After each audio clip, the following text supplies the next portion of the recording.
All right. Hello, everybody, and welcome to the stream. I hope everybody is doing well. Tonight we are going to pick up with our asset work that we've been doing. We're going to kind of continue with that. And we have some design changes. We're going to be overhauling some more stuff. I've kind of been putting it off, but I really think it needs to be done before we move on to the next game. Or I should say the first game. So we're going to go over that really quickly and talk about what we're going to do there and why.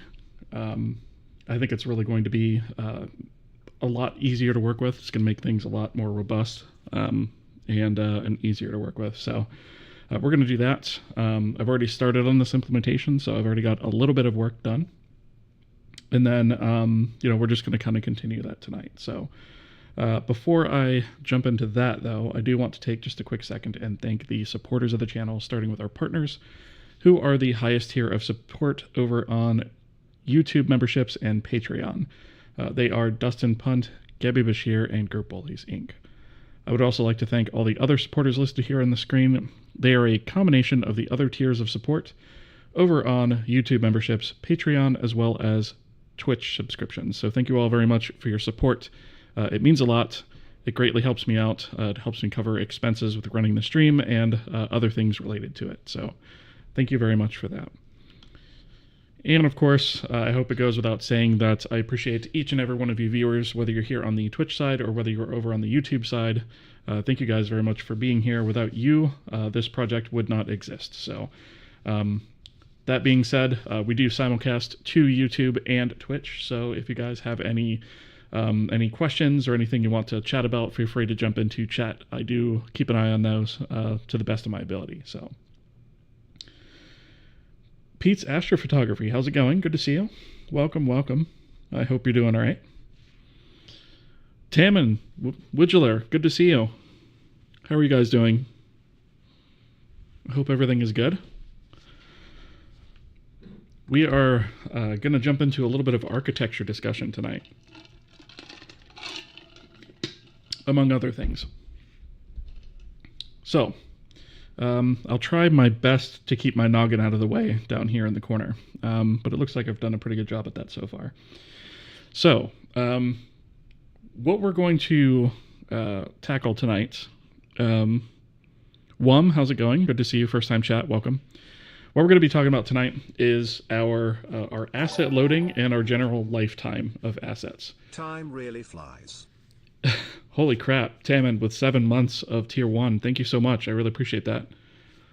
Thank you so much. The support there means a lot. It helps me out quite a bit, so thank you. So what we're looking at here is basically our new asset loading and lifetime sort of flowchart that I came up with. And actually, we're gonna modify it a little bit further than this. I've done a lot of thinking about this offline, and I even started playing around with some code. And this is, for the most part, how it's going to look with one minor change.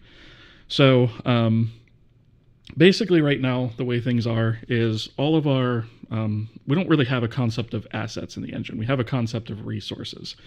And we have our resource loaders, which are kind of tightly coupled with our file management, our file system, as well as the actual resource themselves.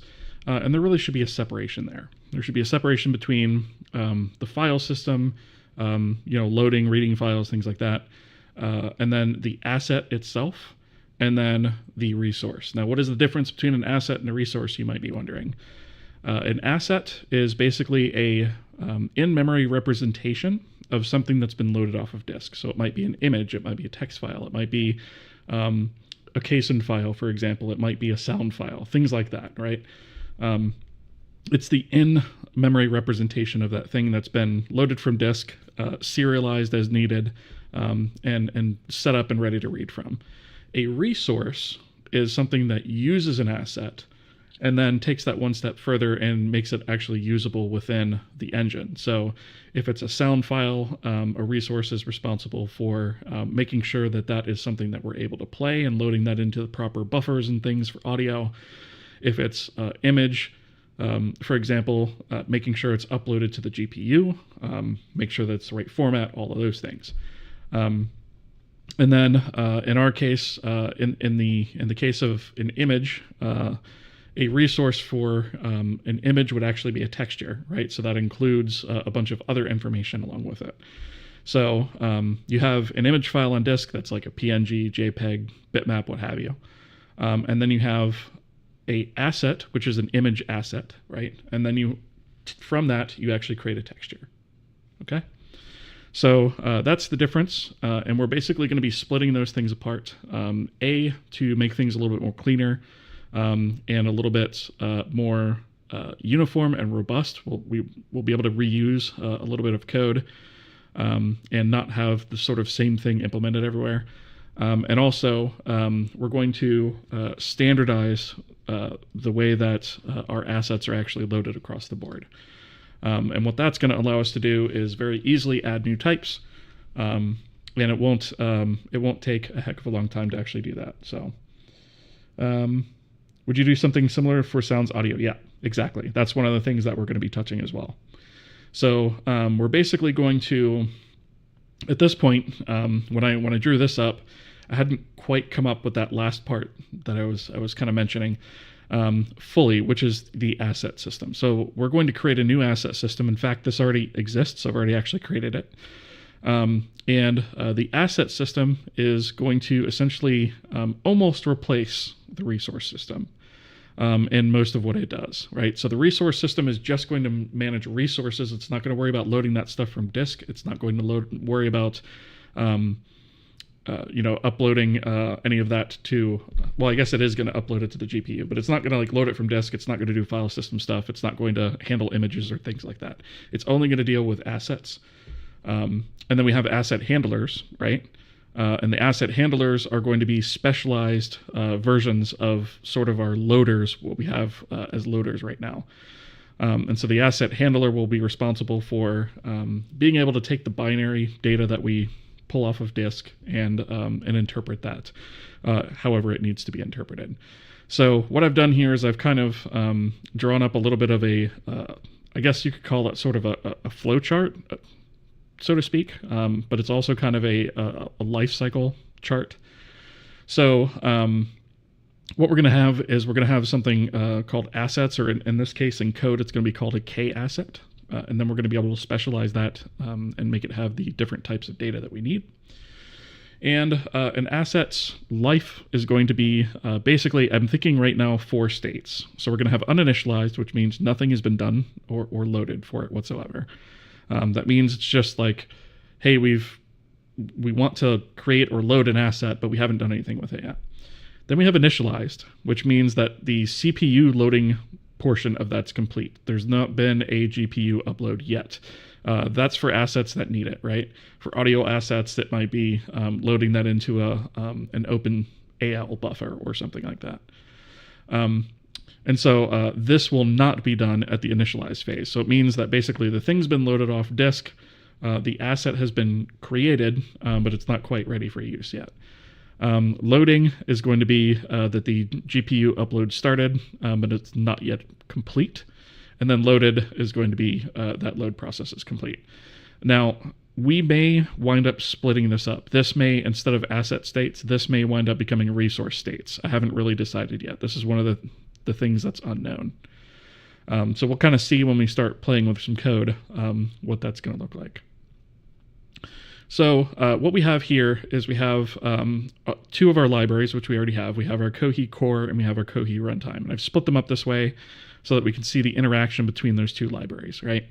So our core library, which is what contains all of our sort of core stuff, our containers, our string processing, our memory, all that kind of stuff, is also going to contain our asset definitions. Not resource definitions, but asset definitions. And the reason for that is because we are going to be externalizing some of our asset tools. So, we're going to have like a height map terrain, skybox, static mesh, bitmap, system font, image, scene, etc. Right?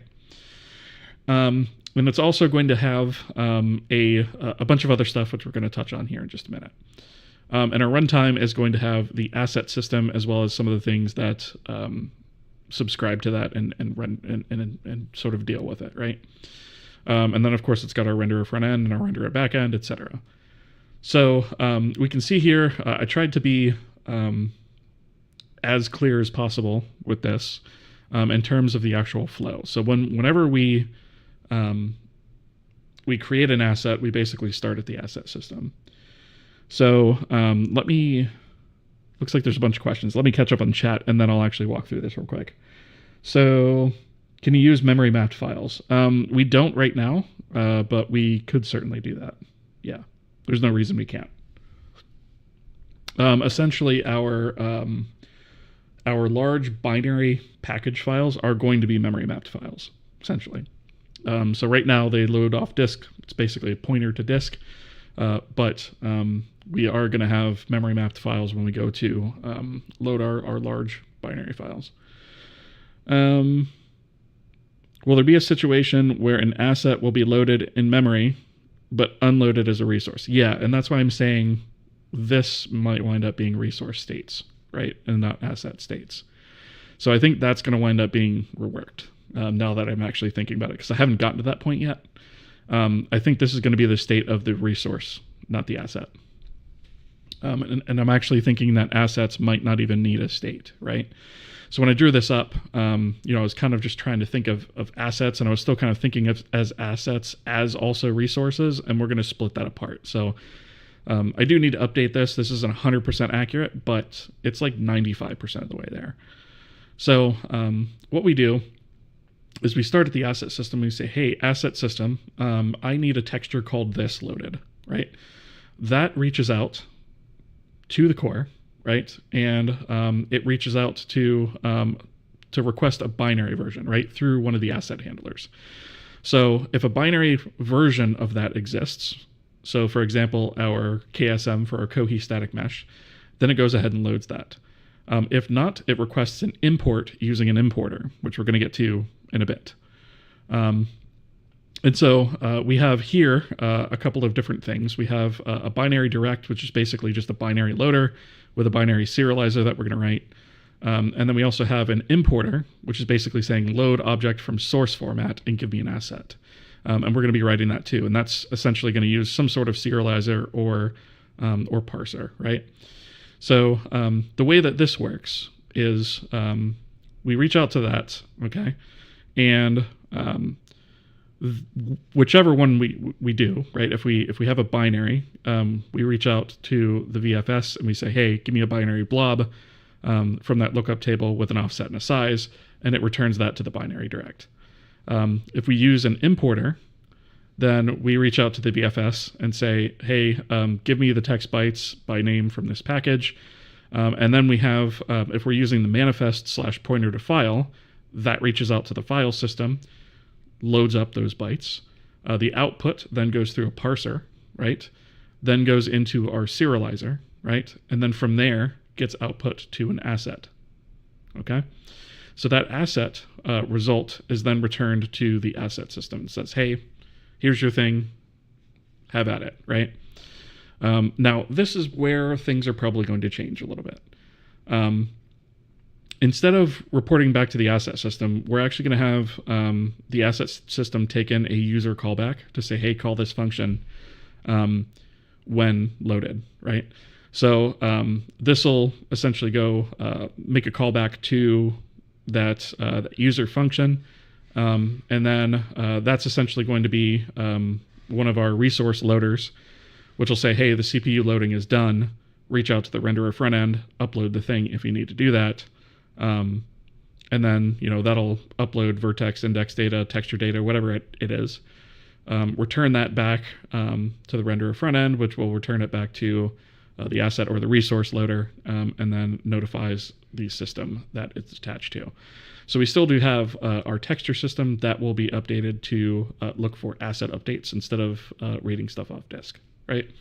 So like I said, this isn't 100% accurate because we are changing a couple of things. But for the most part, it is. The other thing that's going to change is I got thinking about, we've been talking about, let me actually move this out of the way for a second. We've been talking about the fact that our runtime has these vendor files in it, right?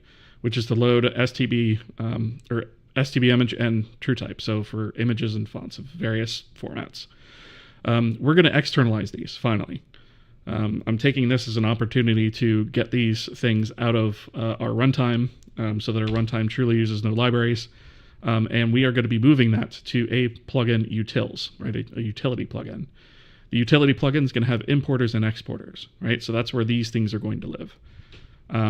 And so essentially the image importer, which is what we're looking at right here, is going to use STB, right, to load those images of various formats. And that's the way that we're going to handle that. And the reason for that, the reason that we're moving the importers and exporters into a utility library is because on a debug build, you might want to actually be importing assets, right? But on a release build, you don't need to be doing that. You don't need these importers on a release build. So you can simply not use the plugin on a release build. And then furthermore, when we go ahead and write the editor will obviously want to make use of these importers as well. So there's going to be places where we want to use it and where we don't want to use it. And this gives us that flexibility to do that. So our utils is basically just going to be for importers and exporters for now. We might jam some other stuff in there at some point, but that's where all that stuff's going to live. So an importer will bring in from a source format to an asset. An exporter will go from an asset to a source format. So if you wanted to export a, if you wanted to export, for example, a image to JPEG, right? We would essentially reverse this process for an exporter and write that out. So that's kind of the plan there. And let's see, do I even need to show this, or is this even relevant anymore? This is kind of what we already talked about the structure, hierarchy, locations. The importers and exporters are going to be moving out of core. I initially had them in core. They're going to be in that utils library instead. I think everything else here is pretty accurate though.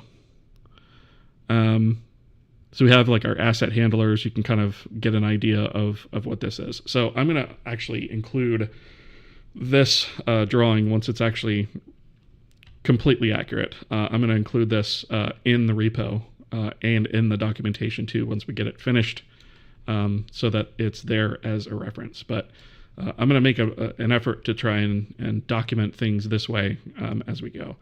Because it really helped me sort of clarify some things, and while I didn't get it 100% right off the bat, I was able to at least think about it and kind of plan it out a little bit. All right, that was a lot of talking. I hope all that makes sense. Let me catch up on chat. I was official. How are you doing? Good to see you. How's the week going? The week is going pretty good. Can't complain. How about you? Let me just fix my headphones real fast.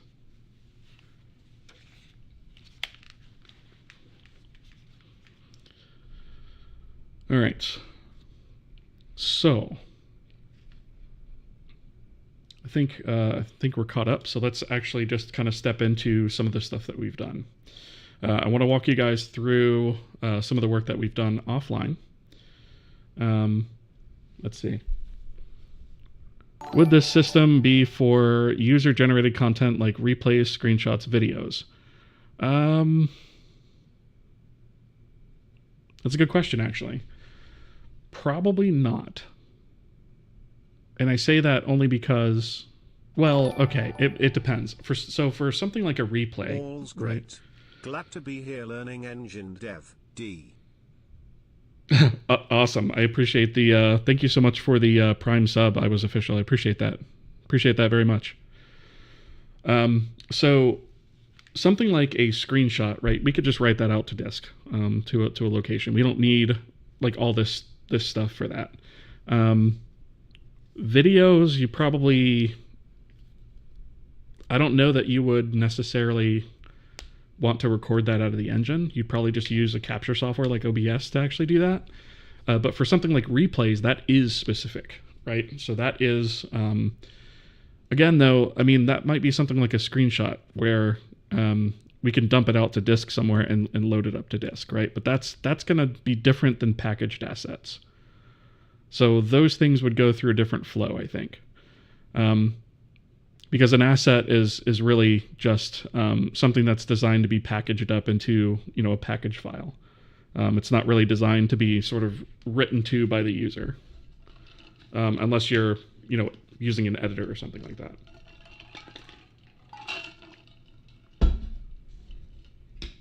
Cool. All right. So, let's see. Where should I start? I guess we'll start in core. So in core, this is where the mainly the asset types live. Okay. So we've talked a little bit. Let's see. We've talked a little bit about asset naming, for example. So now we have a new structure called asset name. And this contains the fully qualified name, right? So that's that package name.asset type.asset name. It includes that. And then it also includes those things split out. And you'll note that these are fixed size arrays. And the reason for that is because it's going to make it very easy to serialize. And those aren't very long, right? We're not going to allow them to be very long. There's no reason for them to be. And actually, I'm probably going to wind up cutting that in half too. And then we also have a max length here for the fully qualified name, right? So this makes things very quick to look up in terms of asset names. We just parse this and split it out once and then don't have to do it all over the place. And then I'm going to skip that and come back to it real quick. So the next thing that we have is we have this sort of generic structure called k-asset. And this is what all assets are going to be based off of. So they have a system-wide unique identifier, right? So this has got a 64-bit unique ID inside of it. It has a generation, so every time we load or reload it from disk, that gets incremented. And then we have an asset state. Again, that might be changing. But then we also have asset metadata. So metadata is a little bit layered. So metadata is basically what's the asset version, because we are going to have versioned assets. What's the size of the asset on disk? What's the name of the asset? So that's the short name, right? What is the type of the asset, which we have all those defined here. So we have, unknown, image, material, static mesh. Note that I've specified height map terrain here because we're also going to have voxel terrain. Right, so those are different. We don't want to just say terrain anymore. We're going to be renaming terrain to height map terrain. We have scene, bitmap, system font, or bitmap font and system font rather. Text, binary, KSIN, that's its own asset type. Skeletal mesh for when we have animated meshes, audio, music, and then we'll be able to add to that, right? So we have the type, and then we have a source file path. So whenever we import an asset, we're also going to remember where that source path is. And then I've got a to-do here of asset type specific metadata. So it may contain, like for an image, what the initial compression algorithm was, for example, things like that. We haven't put that in, but eventually we'll add it, right? So we have that. And then basically the way that all these assets are going to work is they are essentially going to wrap a k-asset. So we can look, I've got a couple examples here. We have the height map terrain k-asset. So the first member of that is the base. And the reason we do that is because we can take this structure and cast it to k-asset and treat it just as a generic k-asset, right? So that allows us to do that. And then we have the height map file name, chunk size, tile scale, material count, material names. Speaking of that, I also went ahead and, whoops, that's not the one I wanted. Terrain. I also went ahead and redid this file format. So what we have here is we've converted this to KSIN format just to make it a little bit easier to parse. And so this is actually version 2 of that. And you'll notice that it has a KHT extension. You guys might not actually be able to see that. Let me move my big ol' head. If I can select the correct dingus source here. Really, OBS? Why are you being such a dingus? All right, hold on. There we go. Okay, so down here, we have a KHT file now. So that's kohi height map terrain is basically what that is. So it looks very similar to the format before, except now it's parsable in KSON, right? So we have that, which has made that very easy to work with. And then we have a height map asset type name, right? So height map terrain. Whenever we reference this, to say, hey, what type of that is this? We're going to say height map terrain, which I actually think that's wrong in the test scene. So let's fix that really fast because I just changed that. So terrain attachment type. Yeah, so type here is going to be height map terrain as the type, right? And we'll have to fix the parser here to accept that as well. Okay. So that is what that asset looks like. Another example that I started putting together is the image, right? So it's a K asset image. Again, we have the base as the first member. This time we include width, height, channel count, MIP levels, and a format. The image format right here, we just have a couple, but we're going to be supporting a lot more. So right now the default is undefined. So if we see that, we just slap the user. Otherwise, we're going to default to RGB8, which is RGB-A8 rather, which is basically 4 channel, 8 bits per channel. And so the other thing that we have in here is we have a K-asset importer. So the K-asset importer takes a source type. So this might be JPEG or PNG or OBJ or something like that. And then it has a import function pointer, which is defined here. That's that type, right? So that takes the importer itself, the data read directly from disk and the size of that data, any parameters that should go along with it. The image type actually has some specific parameters. And then a pointer to the actual out asset that's being loaded. So whenever we use a importer, a lot of those importers will have specialized properties that are required when loading that. I think that's actually in types as well. Let me see. Where did I put that actually?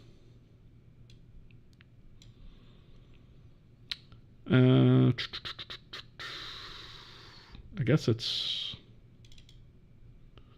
where did I put that? Here?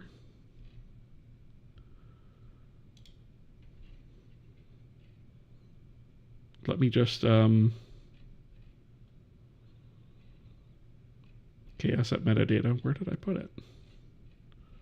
Yeah, we'll find it. Okay, so let's see, let's take a look at one of these importers, right? So we'll take a look at, the, well, actually, before we look at importers, I should point out, we do have an importer registry. So whenever we load the plugin, the utilities plugin, we're going to call essentially this importer registry register, which is going to register one of those importers for a specific type of file. So what that means is, let's see, I think we do in the plugin itself, which is here, within the main, when we initialize the plugin, right, which is the callback that's already automatically made whenever we launch a plugin. In this case, we have the image types that we support, the source image types that we support. So Targa, PNG, JPEG, bitmap. We loop through those formats and we create a importer for each one of those, right? And the reason is because that way we don't have to actually just cycle through, we don't actually have to cycle through like a potential long list of of file extensions for one particular importer. It's much easier to just say, hey, let's just create one of these for, per format. This also allows us to, if we want to handle targos a little bit differently, we can actually split that out versus, having it all in one place. So when we stand up the plugin, we load up all of the importers, and this only happens if we load the plugin. So if we go to our app config, under systems, under plugins, we can see here that we've added plugin utils, right? So we load that plugin there. We have ads.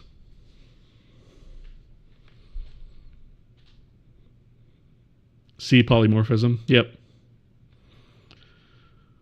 Yeah, it makes things a little bit easier to work with in terms of, when you have to be generic like this. And the only reason that I'm being generic with it is because it makes sense to in this case, right? Because we could just treat assets.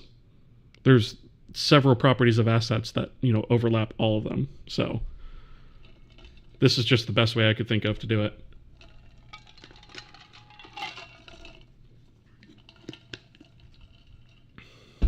Welcome, by the way, Arvis.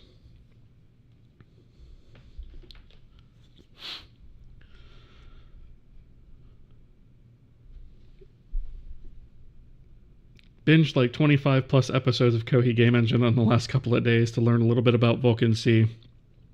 Really cool to see you still work on it. Yeah, I'm still going with it. Thank you for watching that, by the way. I appreciate it. And welcome. Yeah, we're very much still working on it. After my tryst with Zig, I am finally back to C and continuing with the game engine. I miss the comp time stuff. Hey Diamond, how's it going? Thank you for the sub, by the way. I appreciate that. The tier 1 sub. Yeah, so comp time, I wanted that earlier today. Like really badly. Because I'm actually trying to figure out a way,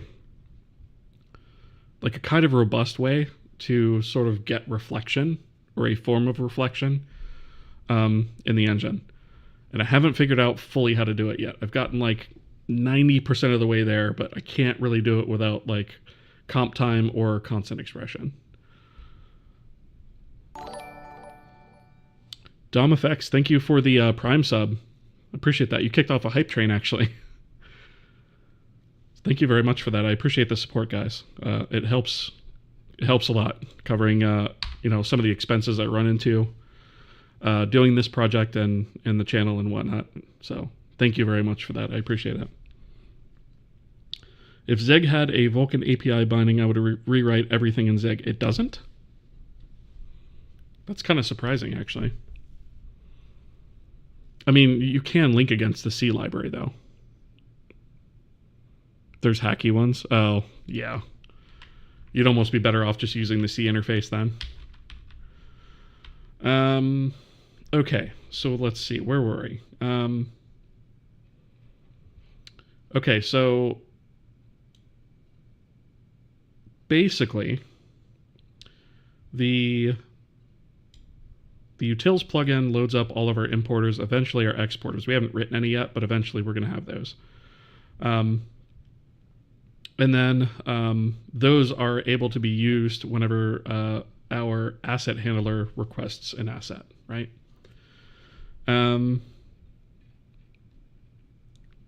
So I think the thing that we're going to do, I think what we're probably going to wind up doing is we're probably going to wind up tweaking our asset manifest a little bit to include both the sort of the runtime resource name or runtime asset name, or the final version of that thing. And then we're also going to have like a source path as well. And that source path will just be nothing more than metadata on release builds, but in debug builds and things like that, test builds, we'll wind up like setting up hot reloading for that, I think is the way we're going to do it. I haven't fully decided on that yet, but it's what makes the most sense to me.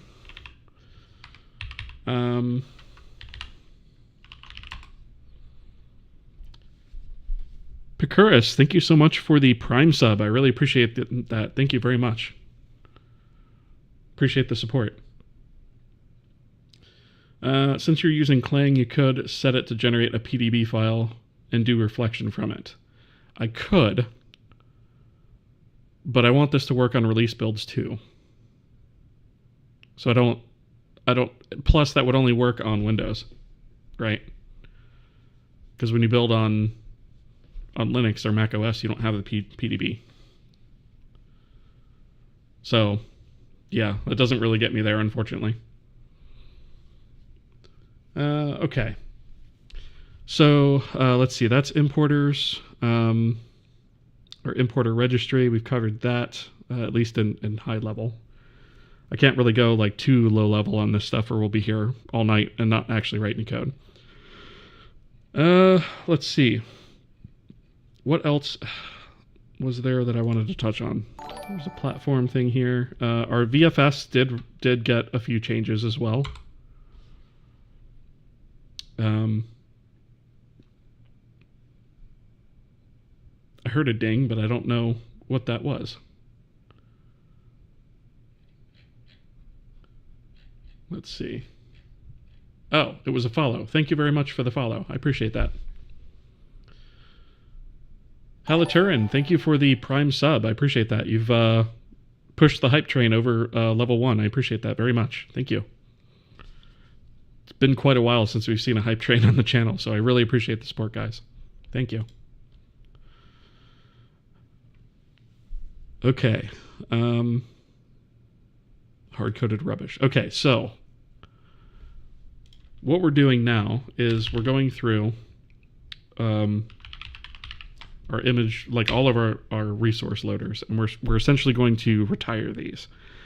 Because if we look through here, we have all kinds of stuff going on, right? Our image loader calls out to STB, calls out to our file system, and does all that, right? And it's really like it kind of overlaps in a bad way. So what we're replacing that with is, if we look at our importer, the entire image importer so far is 65 lines of code, right? Now, we do have one more step to do for this. So what I've written here is, you know what, I'm going to close this so we can see. All right, so what we have here is we have the importer image import, right? So we take in the importer itself, the data size, the data, any params, and then an out asset. So the params in this case are k-asset image import options. So if we peek definition on that, it just has a couple things. It says this is the format we want, and do we flip it on the y-axis, yes or no? But other types may have, you know, more or less properties than that. Some may not require anything. So it's really up to the individual importer itself. We also go ahead and get the typed asset, right? So we could just cast that, no big deal. And then here we can take a look at the format. In this case, the only one that we actually have is RGB A8. So that sets us up to use a channel count of 4 and bits per channel is 8, right? But eventually, when we go to do HDR and things like that, those numbers are going to be changing. And then if we default, right? So if we have something else, we basically set that format and use it anyway, right? So we have a sort of safe fallback. And then we just make our STBI load from memory as we always have, because at this point, this isn't concerned with files. It isn't concerned where it came from. It's only concerned about the data that it is actually fed. And then what we do here is we calculate the actual size of this pixels array, which is going to be the bits per channel divided by 8, right? So that's going to be 1 in this case. And then the channel count, or that times the channel count times the width times the height. And I copied over this old querying code that was used because we may or may not want to just query and not actually load all the things. Haven't really decided that yet. So we have an import there. And then in terms of actually destroying the asset, that's going to be done by the handler, so we don't have to worry about it. The only other thing that the import needs to handle is when we actually go to create this asset, which at this point will have a name, we'll have a fully qualified name, all that stuff, is we actually need to write out the sort of binary version of it, which we don't actually have for textures yet. Or images, right? So we actually need to take the data that we've converted it as we've converted it and write that to disk so that it can be loaded in a binary fashion to speed things up. So the idea is that we want to import it once and get away from importing it every single time like we're doing now, because that's what we're doing with textures, which means it has to go through the whole decoding process and all that stuff. So essentially here we're going to write out the actual file. So to do that, we are probably going to, I'm thinking we should probably have like an asset writer of some sort that's specialized for the asset type. So I'm thinking the asset writer would be responsible for writing it to a package, right? Whether that means binary or whether it means to disk, right? So we need to add those entry points to the VFS and probably ultimately the package. Let's see. First time chat, Picurus. Thank you again and welcome. Love your decision to write it in plain C. It helps people learn a lot about memory and what's actually hidden by other languages. That's my feeling on it too. Dr. Elliott, good to see you. Welcome. We completed the hype train, by the way, so thank you guys for that. Appreciate that. Okay, so there is one more piece of this. We do need an asset writer. And so we're not going to use an exporter for this because the exporter would write out to the source format, right? We want an asset writer, which is a separate thing. So in our case, it's actually just going to be, I'm trying to think, we should probably encode essentially everything that is in here. Right, so we can let's see, the base asset. Do we need to include the base asset? Debatable. Maybe some of the metadata. We can probably decide per asset. So basically what we're going to want is we are going to want the asset type encoded. We're going to want the width, the height, the channel count, the MIP levels, the format, because we need to know what format the data is in. And then also we're going to obviously want to encode the length of the data and then the data itself. And then write that whole thing to disk as a binary blob. So that shouldn't be too difficult. And we're going to, once again, go to our VFS and packaging system actually and handle that. So let's actually do kpackage.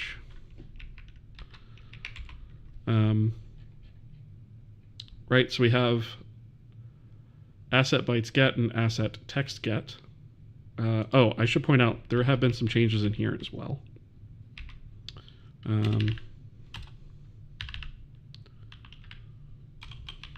Kpackage. We simplified this greatly in here. So there was like this list of types, and then those types had entries in them, and we were separating it by type. I've removed all that from the kpackage. I removed all that stuff from the VFS.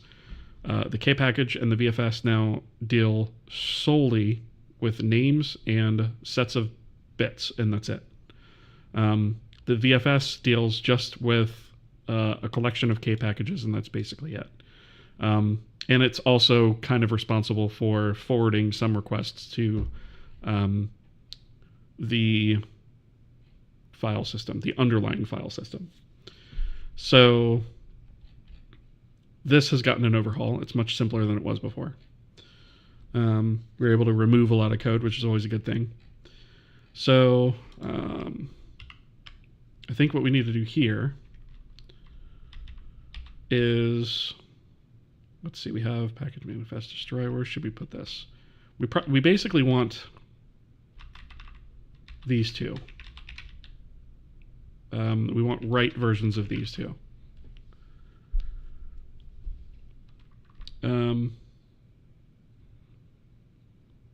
Trash can, how's it going? Good to see you. Is there an option to compress files yet? No, not yet. That is something I've been looking into, though. We are going to address that sometime soon. Which it's kind of a hint in the image asset type where we have those image formats. It's a little bit of a hint that I'm giving there that we're going to be touching that sometime soon. Because we do need to start thinking about at least texture compression. I'm doing great, thank you. Appreciate it. Good to see you. All right, so let's do. I'm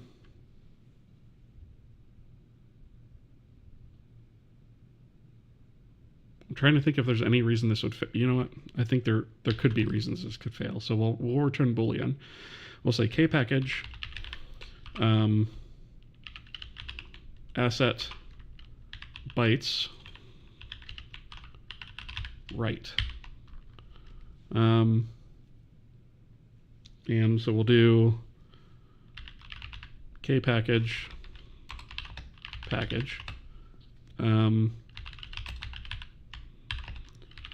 name of the asset, and then I guess we'll do U64 size and a void pointer to data. And then we also want text write, which I'm actually hoping we can actually not have to do this in the future, but for now. So this is going to be, we'll say text. And I guess we'll say bytes here, right?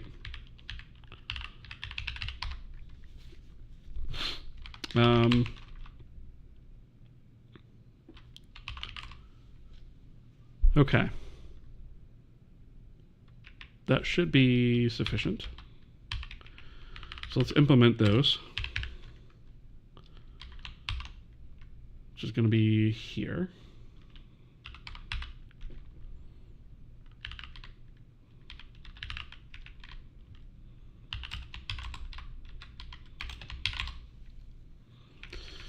All right, we should not have a case where we don't have a package, but we're going to go ahead and if no package or no name, or no size or no bytes,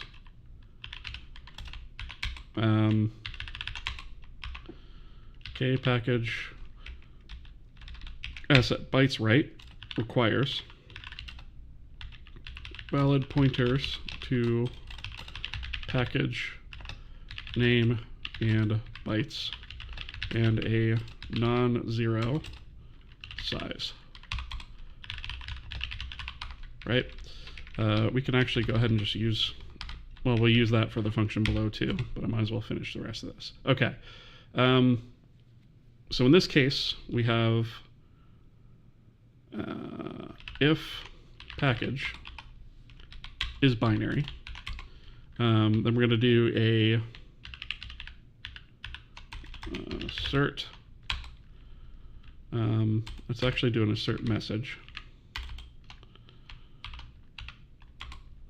And we're going to say false,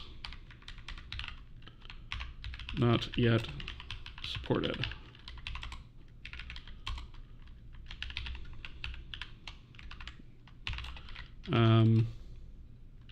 Do the thing, and we'll when we actually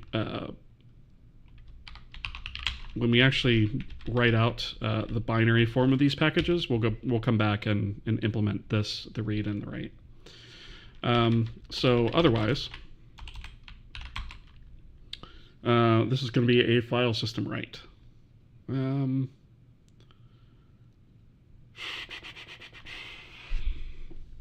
I'm just thinking there's going to be other operations we're going to have to do too, like moves, renames, delete. I'm not going to worry about that for right now. Okay, so in this case, let's see. So we need a file handle. Let's just zero that out for good measure. And then we'll say if not file system exists rather.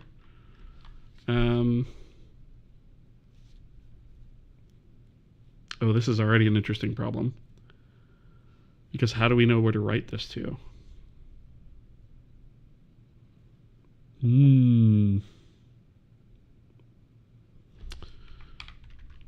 So we might have to rethink our package format just a little bit to add a little bit more data to it, because I hadn't thought about this yet.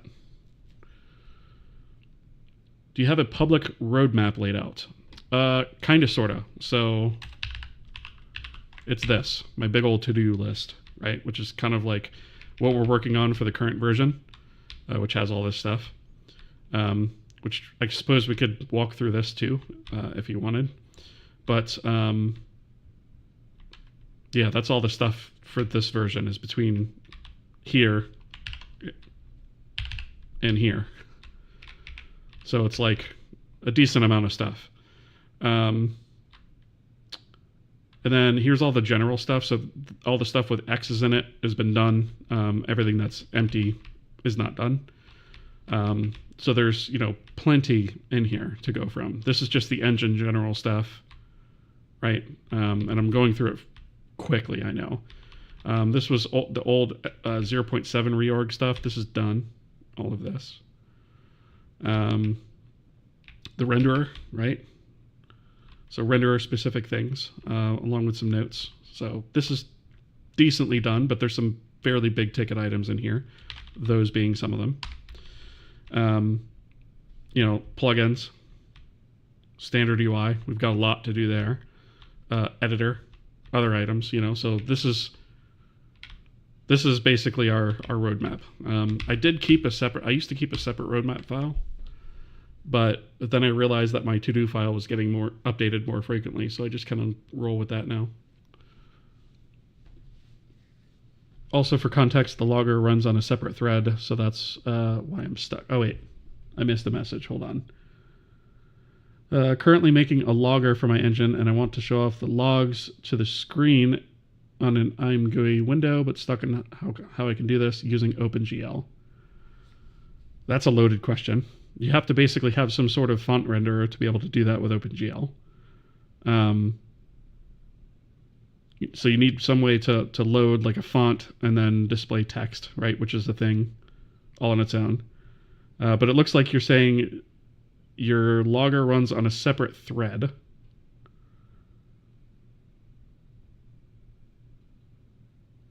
Oh, I missed you're using IMGUI. Okay. Okay, so your logger runs on a separate thread, so that's why you're stuck.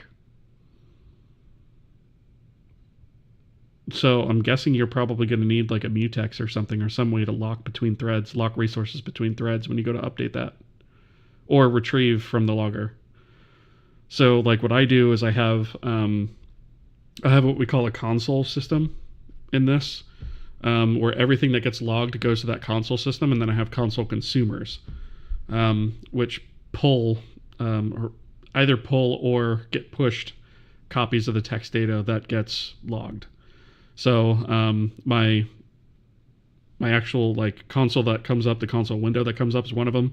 My in-game debug console, the Quake style dropdown that I have, is another one, and that receives a copy of it too. In your case, should you make a logging queue and then every frame render each log from the queue? I would probably pull it over in chunks every so often. Depends on how much you're logging, right?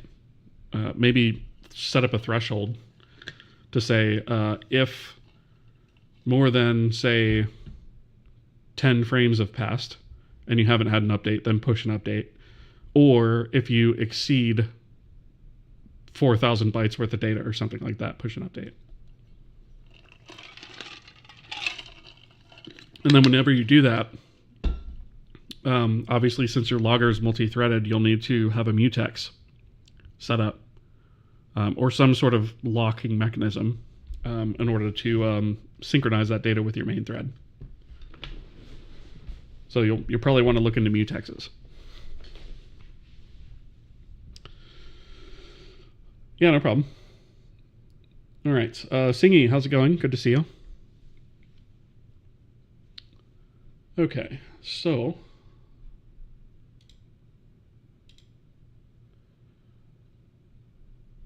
okay.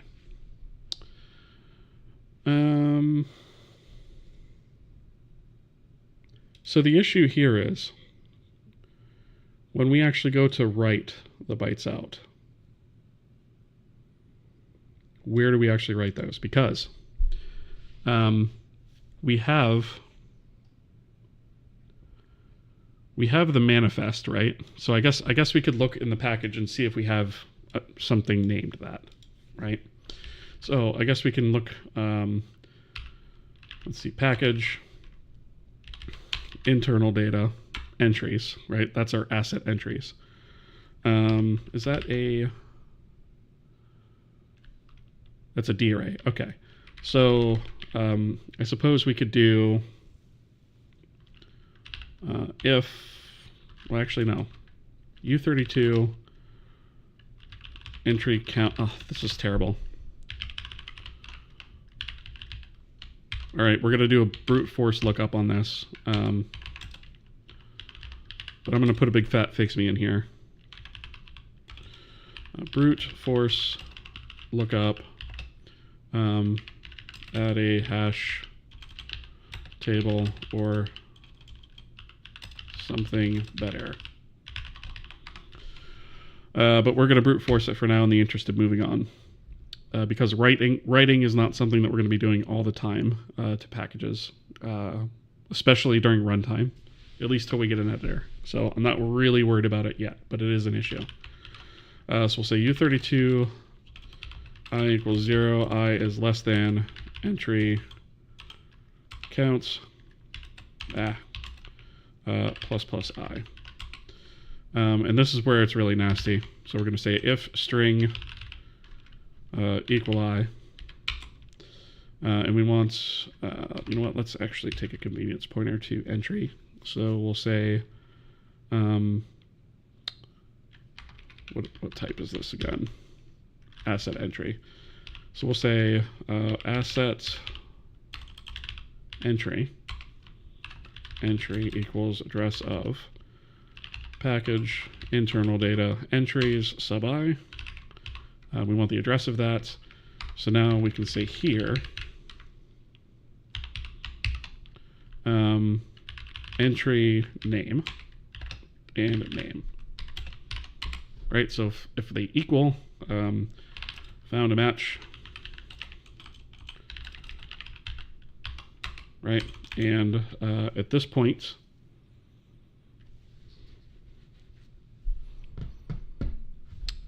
we have path, but this is the source path, the way that we have it set up.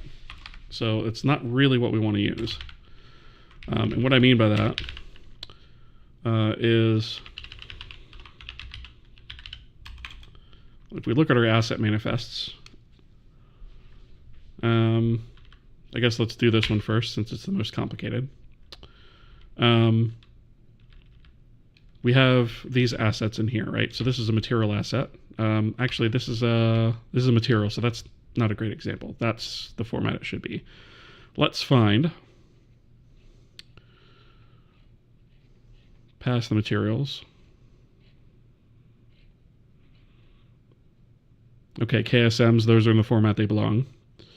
MP3, okay, that's an example we could use. I actually want to use a texture though. Oh, and I didn't. That should be KTN for terrain. And it's going to be a height map terrain. Glad I caught that. All right. So when we're talking about an asset like this that has to be imported, right? This is in Targa format. That's not a native format that our engine recognizes or can use, right? We have to import that. So we should probably... I also just realized I put type as texture on here, and that should be image. Let's fix that first.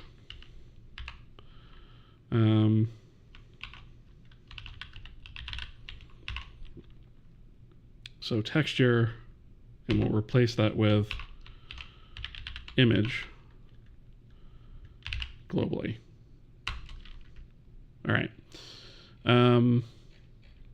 So as you can see, there's quite a few of them. Most of them are spawns of textures, right? Here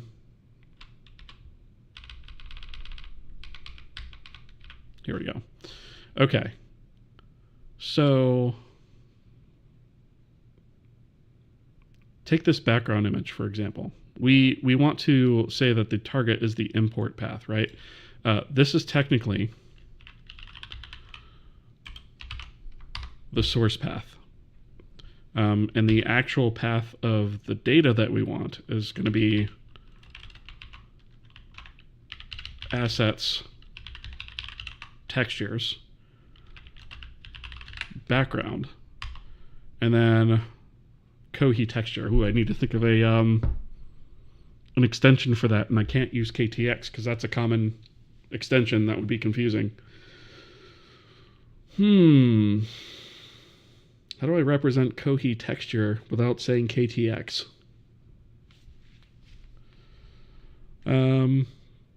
Let's see. NK Coder, first time chat, welcome. What is the color scheme? So it is a mix of GitHub Dark in WesTerm, which is my terminal, and then it is the Adwaita color scheme. KTF? What is the F? You tried creating a loader for target images. It worked. Nice. Kohi texture file. I don't hate it, actually.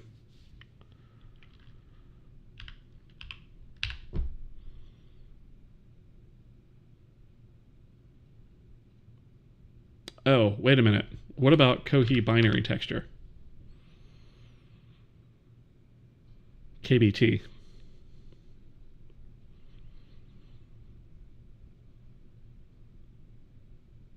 I like that, I think. Oh, you know what, though? It's not a... It's... Yeah. Donho actually brings up a good point over on the YouTube side. Indirectly. Because you were saying KTI, kohi texture image. But, yeah, it's not a texture. It's a kohi image. .kim. Maybe... Why don't we go with K-image? It's 4 characters, I know, but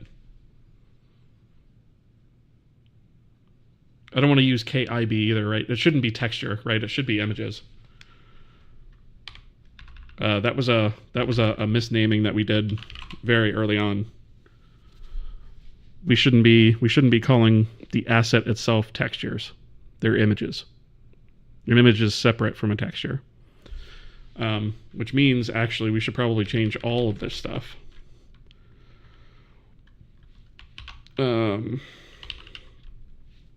So we'll do, let's see.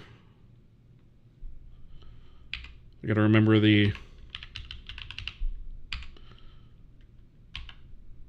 assets textures,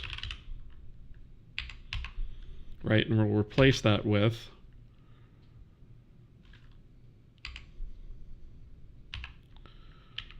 assets images globally.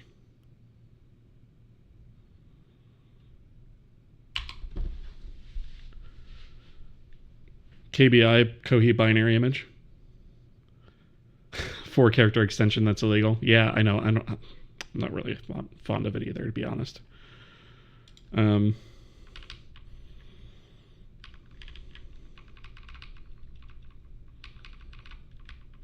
was that?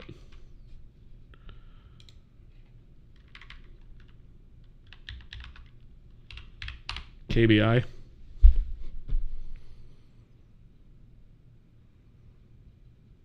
I can live with that. KBI is not bad.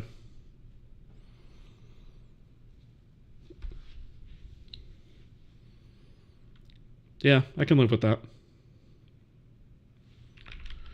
Okay, so I am not going to go through here on stream and change all of these. I'm just going to change a few of them.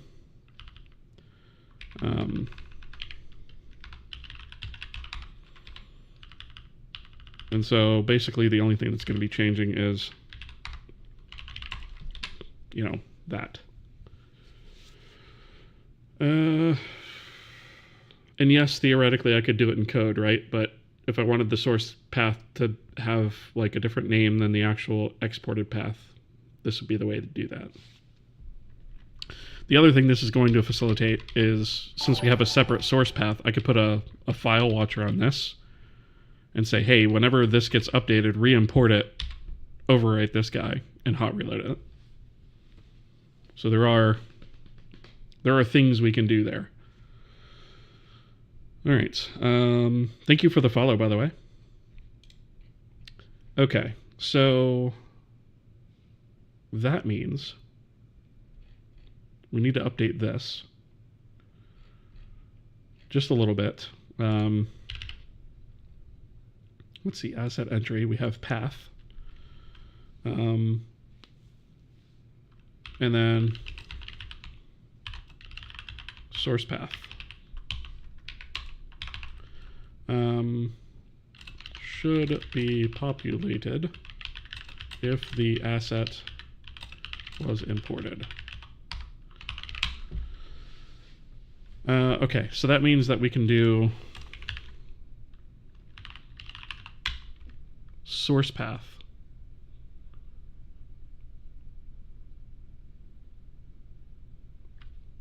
Source path is what we'll use there. So let's do we need this here.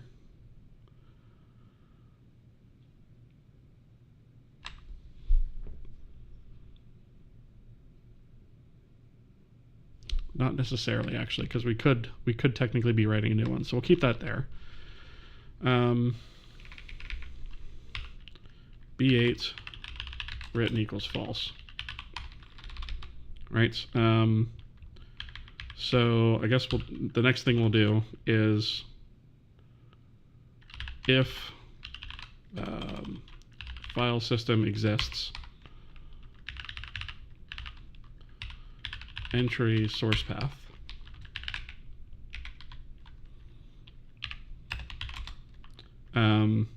Then essentially we're going to open the file in write mode. And then if it doesn't exist, wait a minute, we don't want the source path, we want the path. Or do we? Yeah. We only want to do, we're not going to use asset bytes write if we're writing to the source path, which would be if we're exporting something. We're just going to do that through the file system. Yeah, this is fine. Okay. So if the file system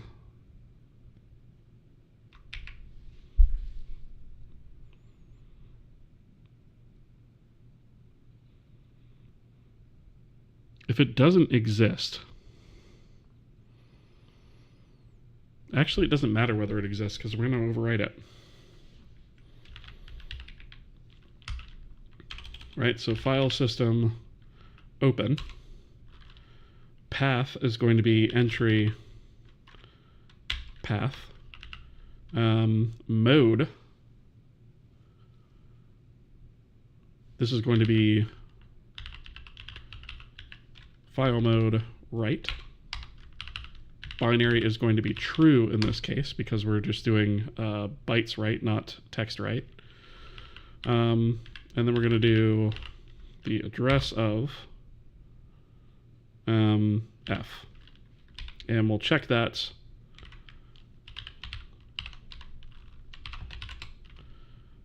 if we're unable to open the file, then there's some sort of binaries afoot, and we can't. Let's see, k error, unable to open asset file for writing. And we'll put out the name of the file as well, or the path. So that's going to be entry path. And here we're going to return false. Okay.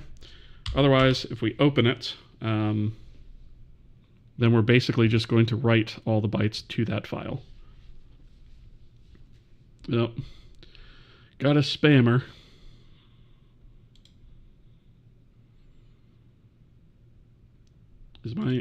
Hold on one second.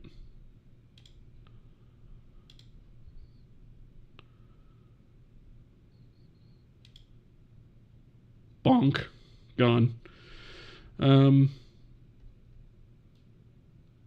Have you seen that Activision released the assets of one of their maps to use for scientific research? I have not. That sounds interesting.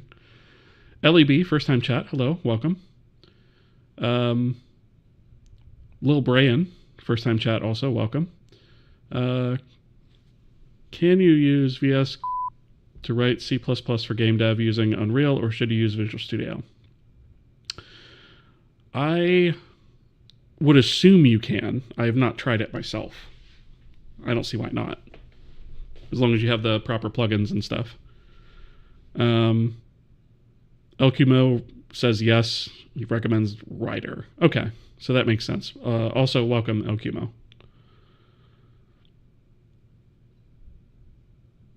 Okay, a lot of people are jumping on that. Cool, okay.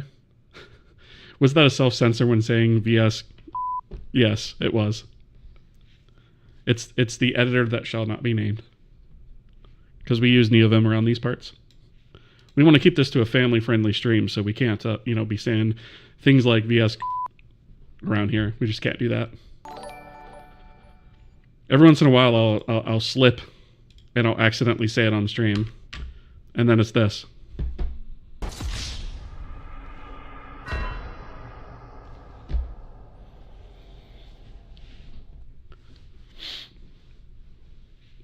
Anyway. Development placeholder. Love the name, by the way. Hello. Coding in command line is crazy. It's actually not. I prefer it. You guys like the new screen? Took me a while to set that up, actually, and get it correct.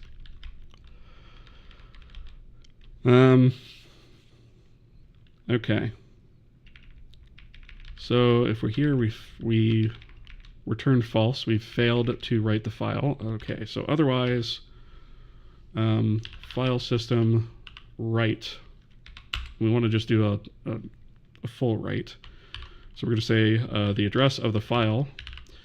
The size is just going to be size. And then, whoops. And then bytes. And then bytes written. I suppose we can go ahead and keep a copy of that. So we'll say bytes written, right? And then do that. And then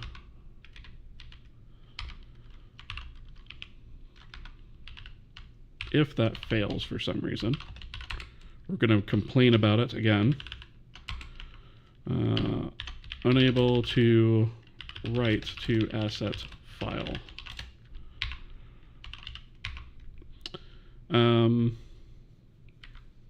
Entry path. Return false. And I guess in this case, we probably want to do a file system close address of F, just to make sure, right? Okay. So at this point, we've written that to disk. So we'll say written equals true. I suppose we could do a if bytes written is not equal to size. Let's do a K warning on that. Asset bytes written size mismatch. So we'll do, actually I think this needs to be a, is it ULL or LOU? I can't remember. LOU I think it is. For 64-bit. And then LOU again. Right, and we'll want, let's see, written, so bytes written, and then size. We're going to warn about it, but there's not really anything to do about it. So we'll just leave it at that. Written true, and then we can break. I think the only time that this is going to happen is for text files, but we'll see. All right, so we break out of that loop. We've written. If we get to the end of this loop and we've not written, then we have new file, or new asset file, write out. Now this is a different case where in this case we have, we're looping through our sort of entries that came from this file. So the error here is if we can't open that file, then this isn't where it says it is, and it should be. Whereas if we get to the end of this and we haven't found an entry with it, it's a brand new entry. So in that case, what we're going to want to do is probably update. We're going to want to update the, do we want to update the manifest?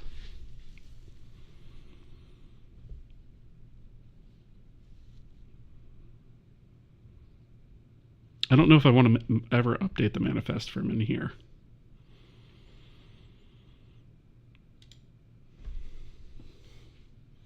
I think what I'm going to do is I'll put a message to that effect. So we'll still do this.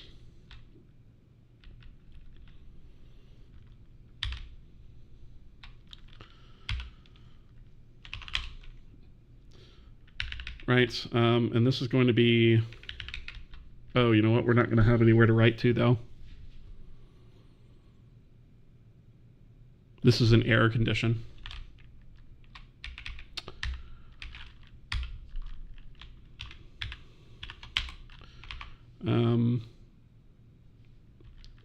K package asset bytes write. Attempted to write to an asset that is not in the manifest.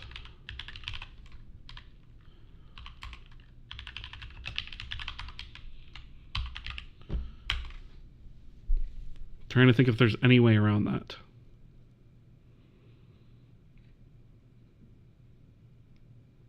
Not really.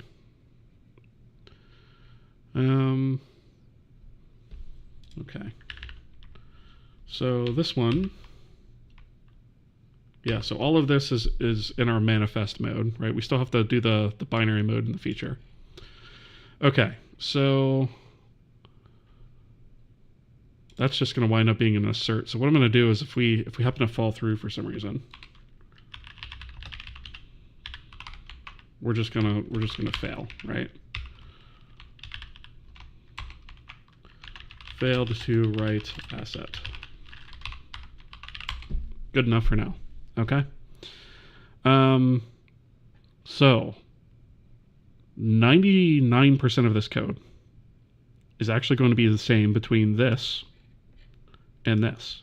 The only difference is actually going to be this guy here. So what we're going to do is we're going to separate this out. into a separate function that takes the same parameters, with one additional one for binary. I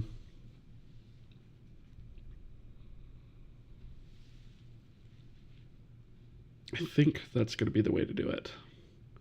Or maybe I should just return the entry.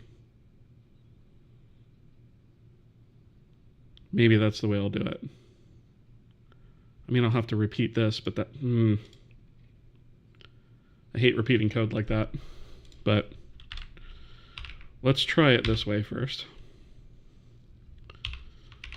So we're going to call this one. First of all, we're going to mark it static.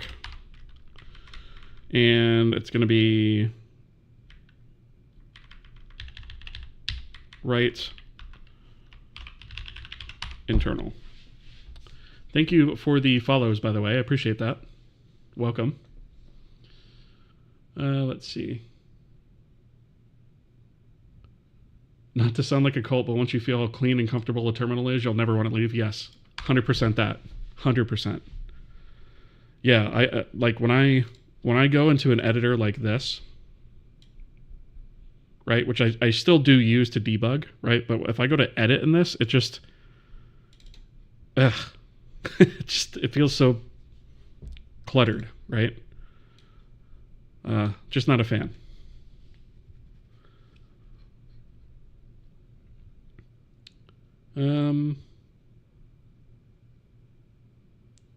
Send you a link to the repo of the Activision map just in case you find it interesting to later stress kohi. Okay, I'll take a look at that. Thank you.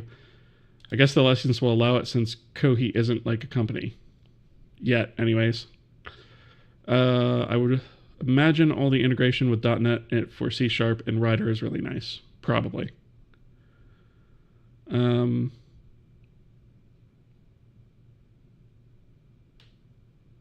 Let's see. Does the manifest really have to contain source path and the path? Because it's just a combination of the name field with a common folder path based on the type. So in this case it is, right? But what if we had, and I'm gonna copy this to a new line for a second. So what if we had, what if it went to the user folder, right? And then it was like work some folder, right? Like what if it was a completely different path that you were loading the source path from? We want to be able to do that. Because when you go to, you might have, like, these might be actually sitting on like a separate Perforce repo or something, right? We want to be able to pull these from anywhere on disk. This one should be relative, but this one doesn't have to be. That's why. So they're not necessarily always going to be the same. That's one of the reasons I set it up that way, because I was thinking about that.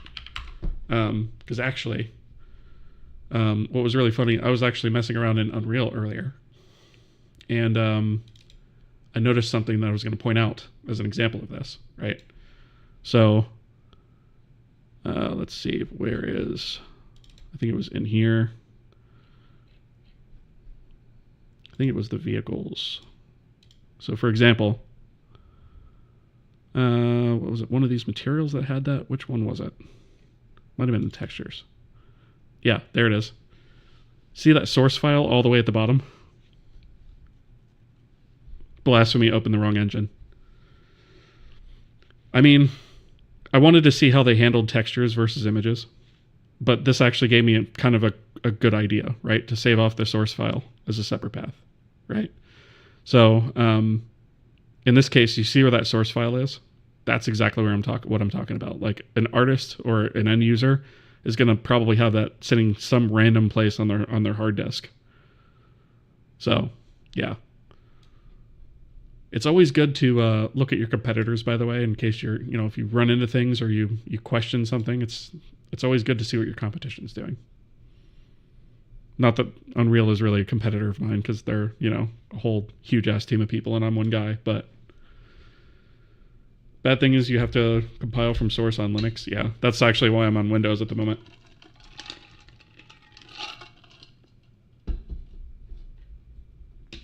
should the source file be absolute or relative to the project? It could be either. You can use an absolute or a source or a relative path. So that was like my example here, right? That's an absolute path. So it could be either. In Windows, obviously that would be, something like that. But anyway, that's my thinking behind that. Because we can put a hot reload around this, right? And say regenerate this, and then hot reload it. So we could put a file watcher on this. Anytime that changes, regenerate this, and then hot reload it. Which is one of the items on our to-do list. Okay, so write internal.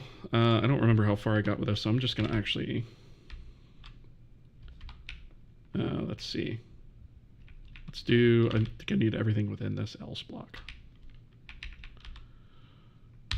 Right, so let's just take that, put it up here. And then we'll do B8 is binary. And then here we could just do is binary. And that should take care of the file write for us.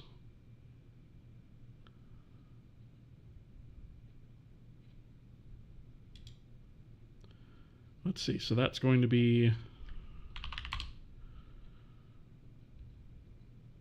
returned false in this case, if not written.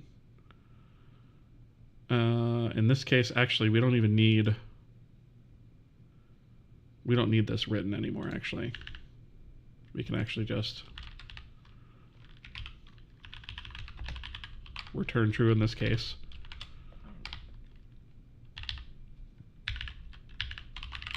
Return false in that one.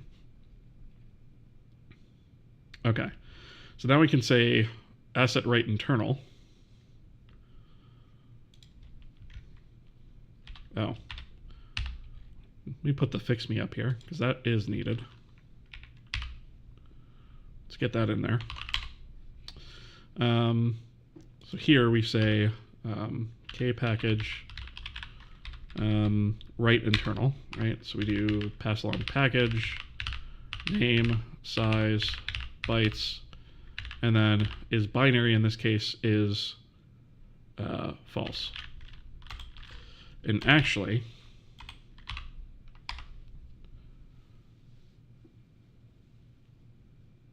oh wait, no, it's true in this case, sorry.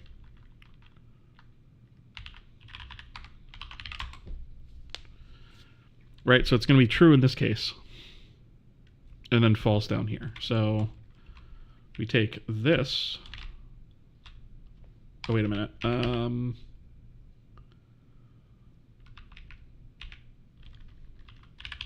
Let's do this. That way we can get rid of that and say if not write internal, and we failed to write the asset, return false.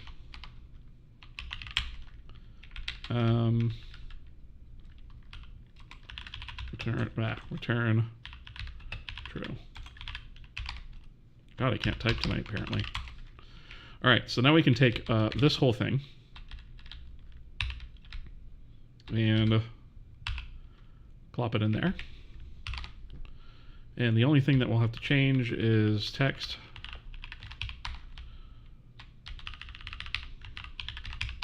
Set this to false. And then this becomes, we'll just cast that to a void pointer. And that should be it. This should also be updated.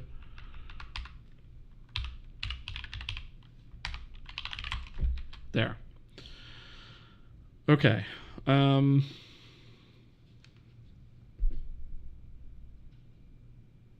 I suppose this asset write internal.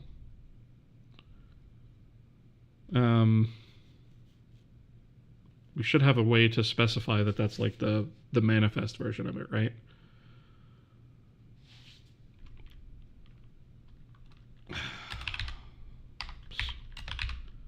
So maybe we call this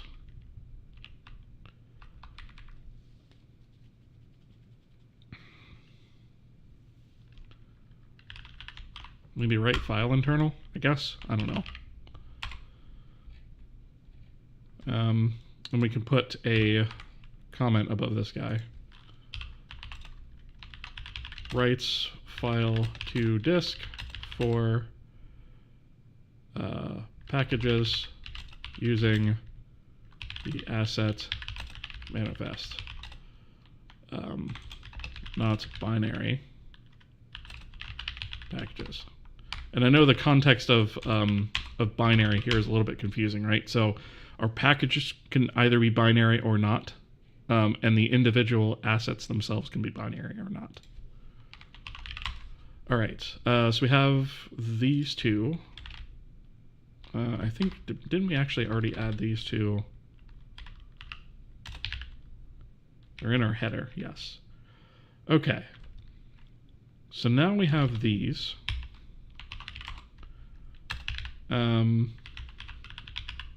Let's go to our image importer.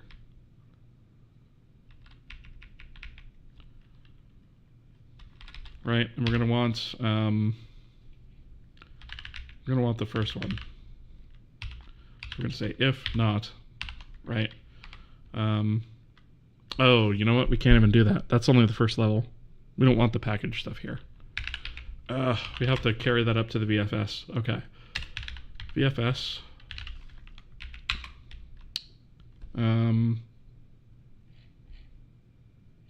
So let's see. Request asset. I guess we should probably say write asset.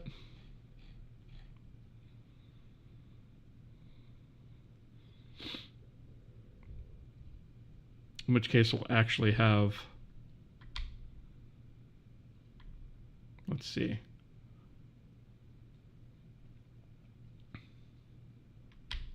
We should actually provide the asset at this point. Okay, so B8 VFS asset write.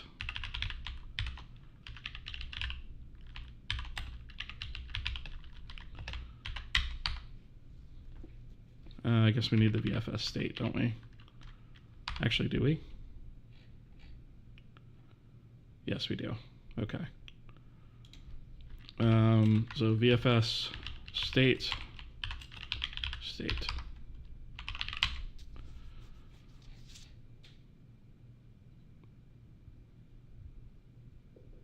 Okay, so we are going to have to do, and I have an optimization thing here for this too.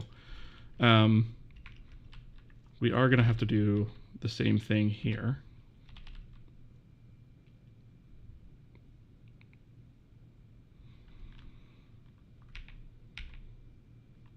I'll take this section.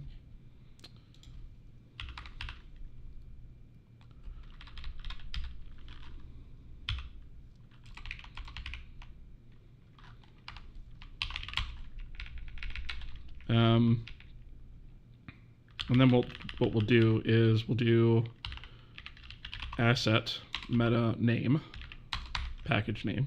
Is it not package name? Should be package name. Yeah, package name. There we go. Okay, so we're looping through the packages. If we find a package that matches, then we can say kpackage asset bytes write.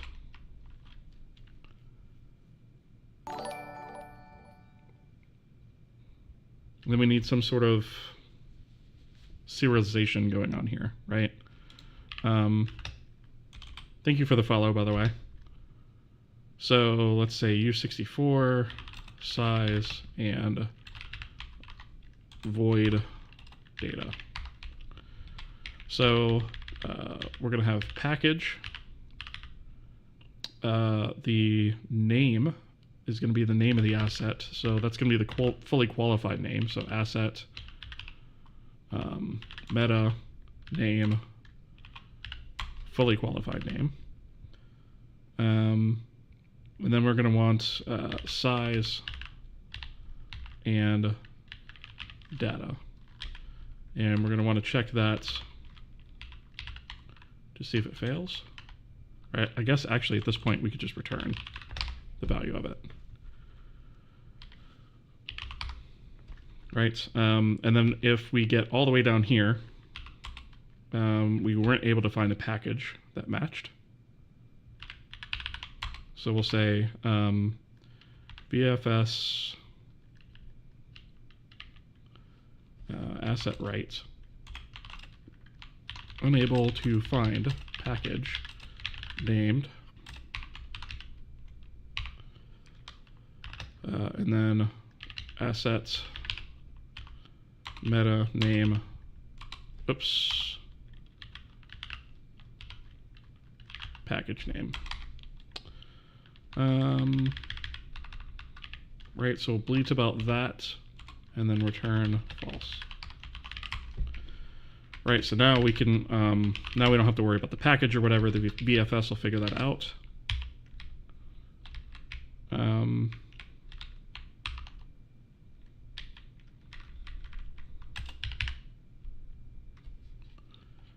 So we can put this here at the bottom of the file.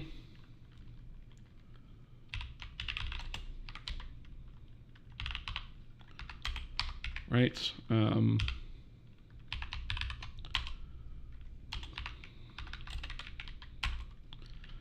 So we'll say brief attempts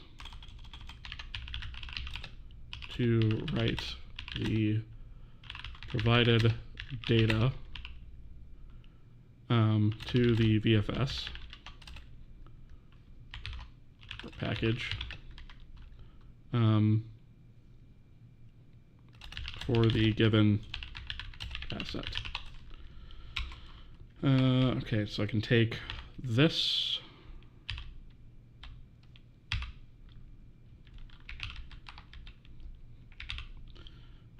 param asset, a pointer to the asset to be written.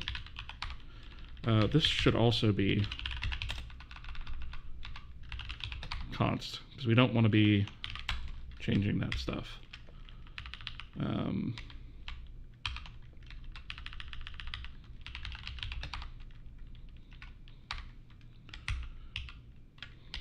Okay. Do we not have that forward declared? Guess we don't.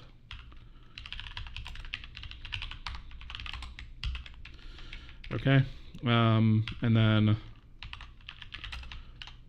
size, the size of the data to be written. And then we have data, which is the block of data to be written.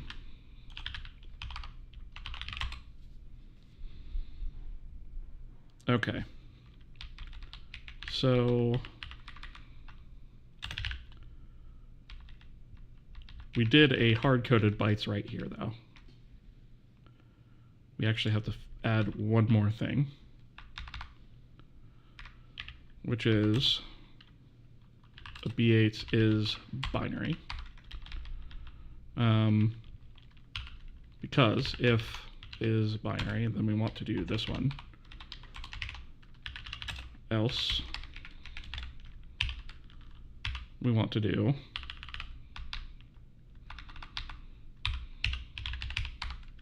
text.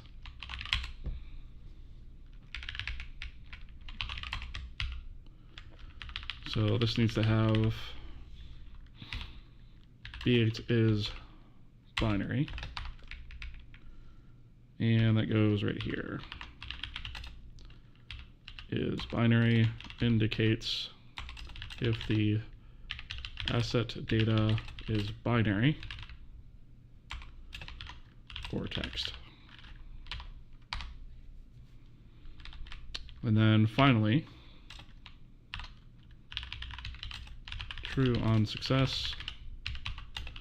Otherwise, oops. Otherwise, false.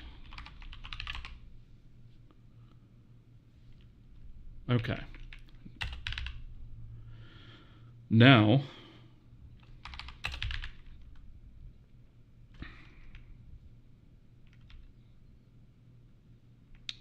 we want our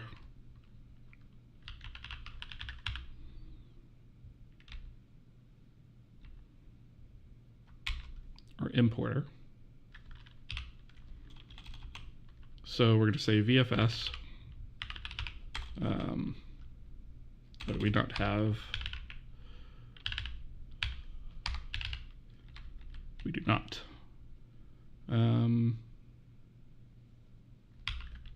Include platform VFS.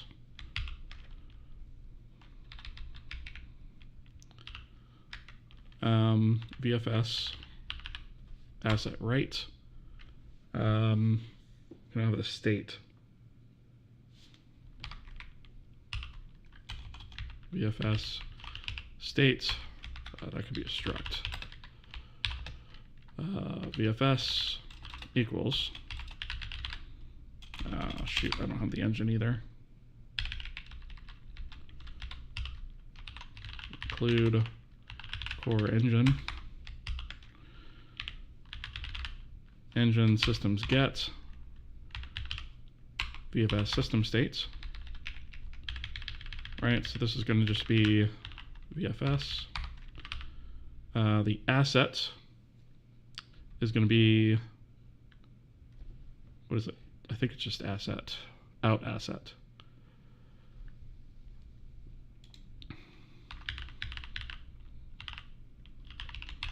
Out asset. In this case, it's an image, so it is binary.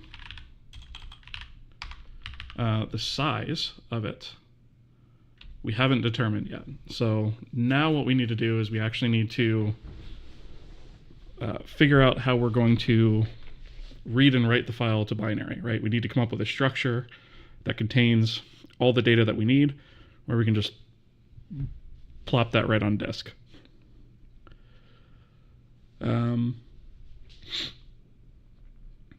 Let's see. Secretly coding the next Cloudflare fiasco. You know it. An actual wizard? I don't know about that. The beard or what? I mean, yeah. I feel like it's not gray or white enough to be a wizard beard yet, though.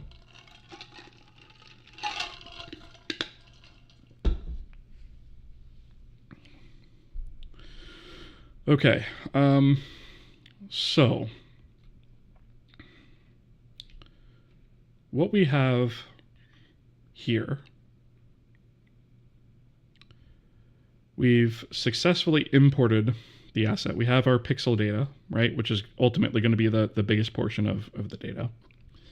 And then we have our other bits of metadata that we're going to need to encode in the file as well, because once we have this file, the only thing that we're going to be able to do in terms of like figuring out its dimensions and whatnot is to query the file for it. And so our image format has to sort of figure that out. So let's see. We do need technically like I guess we need like a binary serializer for this, is what I'm thinking. We can do it in line here, but we're going to have to serialize this and deserialize it, because when we go to load a binary image asset, we're going to need to know how to read that thing back in, right? So, and we're going to want to do that from a blob of memory, not from disk. Right, we basically want to read the whole thing in from disk and then process it in memory. So while I could do it here, that's only going to be one half of the equation. And so I think it makes more sense to have like a binary image serializer that sort of does that for us. That's a separate unit of code that we'll use in our importer and our loader. Okay. So where do I want to set that up? That probably also needs to be in core. We don't want it in the utilities, right? We're going to need it at lower level than that. So that's going to have to be here.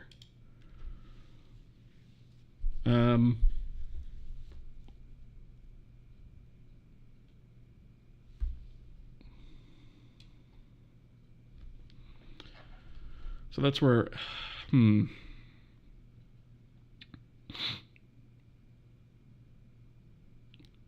we have, it's not really a parser, right? I guess, really it's a serializer. It should be its own thing. So I guess we're going to put this next to the other stuff. We're going to create a new folder called serializers.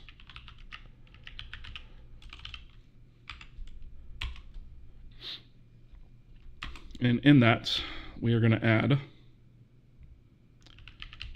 kasset image serializer, H. And we're also going to create the C variant of that. So we want to include, I think just defines should be enough for now. No, we want asset types. That'll actually give us everything I need, I believe. Okay. So we need to think about what a serializer does, right? A serializer takes some form of data and transforms that into, it's essentially a translation layer, right? So the things we're going to need to know for this serializer, and it's probably going to vary per serializer. This should actually be, I just had a thought here, this should not be just image serializer, this should be image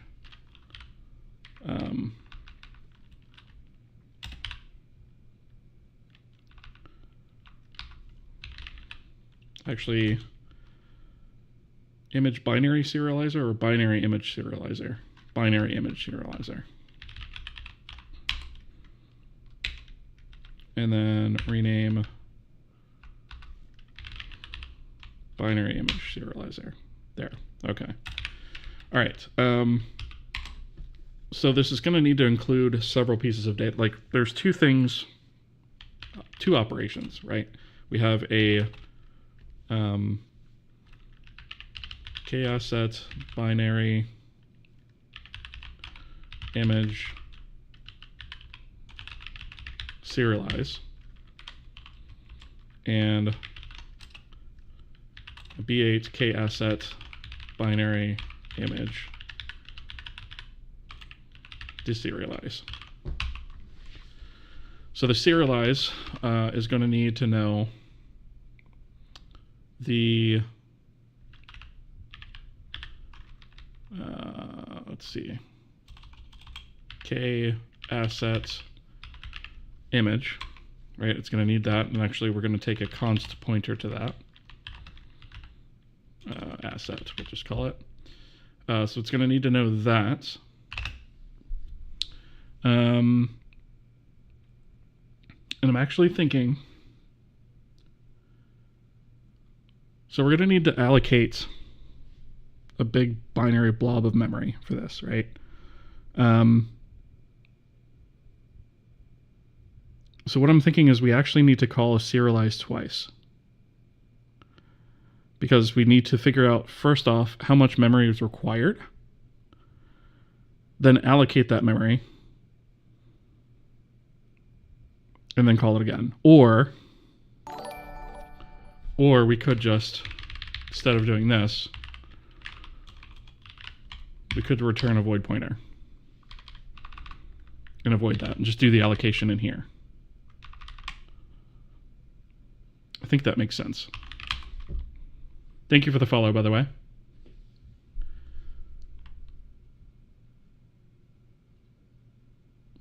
The beard just completes the image. Awesome.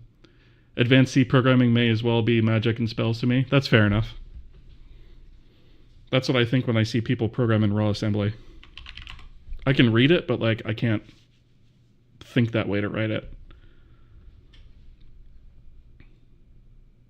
You'll get there. Careful though. 2 gray and you'll start using GUIX and Emacs. You know, one of these years I'll give Emacs a fair shot.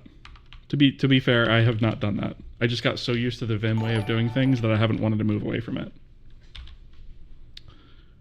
Thank you for the follow, by the way. Appreciate that.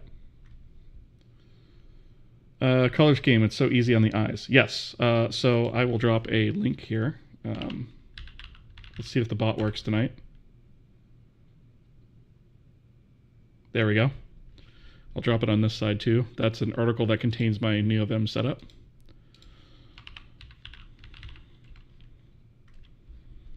In case anybody's interested. Do you have any plans for a job system? We already have a job system in place, actually. It's already in there. We have plans to enhance it. But yeah, we do have a job system that's multi-threaded and everything. Have all that stuff. Fellow Emacs user, if you think VS is slow, you're in for a wild ride. You mean, are you saying that Emacs is slow, or are you saying that Vim is slow by comparison? Because I could see that, I suppose, but I don't really run into speed issues too often with Vim. It's usually pretty quick for everything that I'm doing, and this is a project of decent size too. Emacs feels a lot slower. Oof. I don't think I could do that. If Emacs feels slower than VS, then I can't. Yeah. I don't know that I'd be able to stick with it. Mostly because there's no multi-threading. Fair. All right. Oops, I just realized I misspelled binary there. Okay, so I guess we probably should also do U64 outsize, right? We need to know how big that block is. Right, so that's what we need to do for serializing an image. What we need to do for deserializing an image is we're going to take a we'll take a U64 size, a void pointer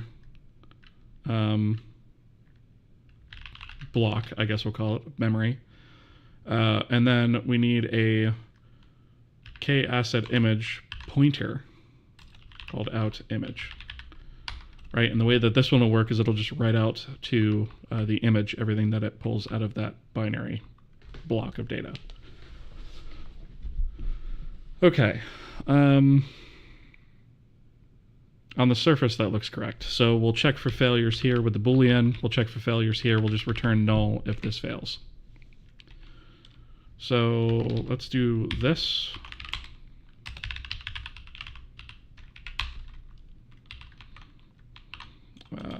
Include k-asset binary image serializer. I know we're going to need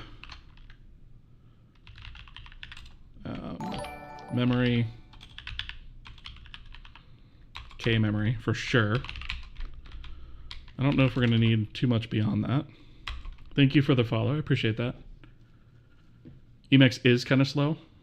Processors are fast today. Fair enough. That's probably because the joke is like Emacs is an operating system with an editor in it, right? I know that's not true, but that's the joke. I've seen Emacs users absolutely kill, but when I tried it was legitimately straining to chord everything. Yeah, so I would probably use Vim key bindings, to be completely honest. do love the little clunky program called Emacs. It's funny. Yeah, I mean, I'm just so used to Vim at this point, I would have a hard time switching, I think. All right, so obviously if we don't have an asset, then what are you doing? Cannot deserialize, or serialize rather, cannot serialize without an asset. You dingus.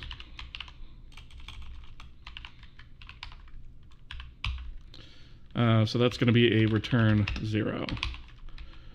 I'll put a return true down here just to shut the language server up. Oh wait, it's not a Boolean. All right, so I guess the next thing we need to do is figure out how much memory we need. So let's see, what are all the pieces? Let's do a typedef struct, and we're going to do a binary image header. So we'll do a file header. Binary image header.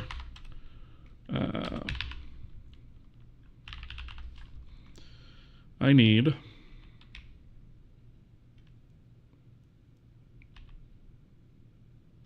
there was one place I thought I had in here.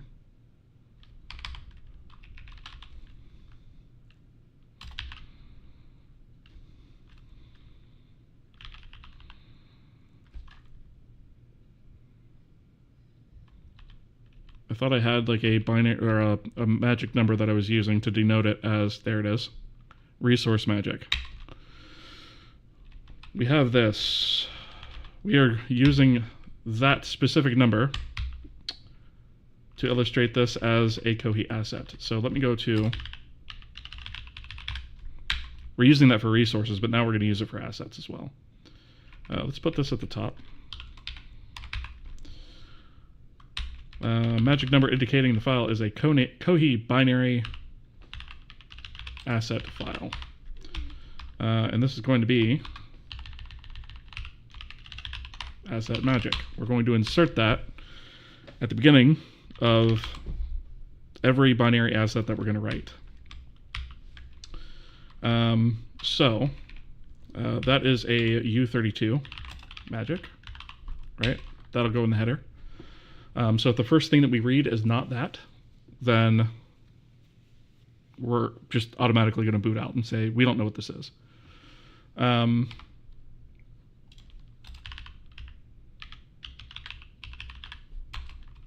Let's go to the bottom here and see what is all in this header. So we're going to need most of this. So let's actually just, let's put this stuff in here. So width, height, channel count, MIP levels, format, that's all good. Now, what of the metadata should we actually encode in here?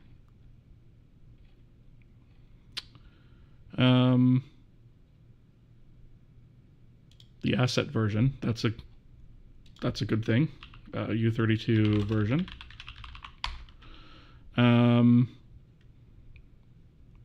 The size, so that's going to wind up being the data, whoops, U64 data size. We're going to need that.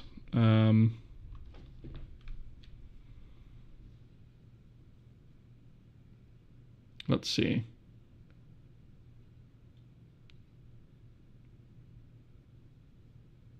What weighted your decision to use a binary asset format instead of another human readable one? Well, this is for images. So there is no human readable format for images. Not really. I mean, unless I wanted to like create like a KSON file and then just have like a binary blob in the middle of it, but that seems terrible. And then I have to parse that too, right? Whereas this, I'll basically be able to take this struct and jam it into a block of memory and then jam the asset data into that block of memory directly after that. And it's a lot quicker. And loading it'll be quick as well.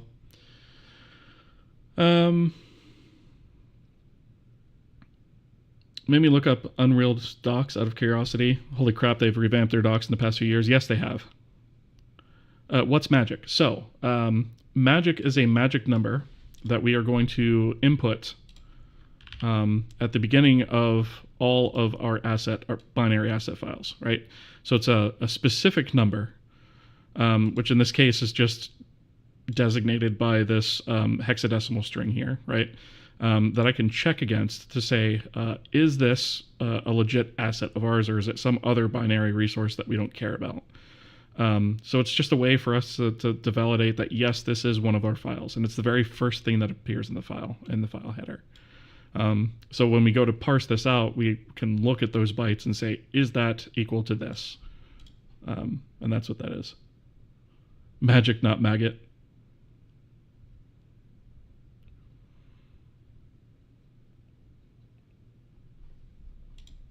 All right. So asset name is going to be taken care of by the manifest for us. Source file path will also be taken care of taken care of for us by the manifest. I think when we go to write our binary package, we'll probably have a metadata section for each asset in there as well. And that's where we'll store that kind of thing. For now, though, it's in the asset manifest, so that's good enough. Okay. So data size, I think that might be everything we need to actually do. So we basically need to fill out one of those. So we'll do binary image header.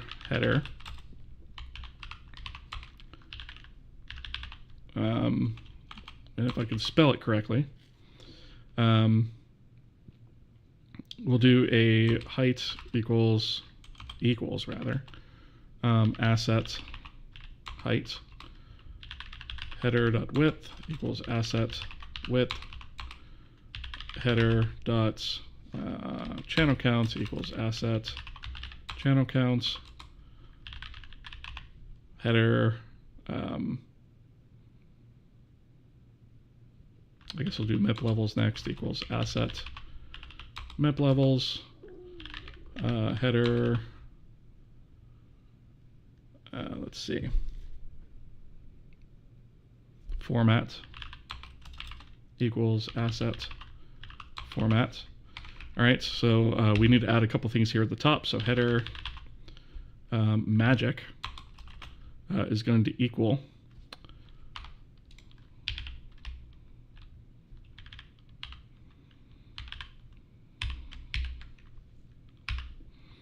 that.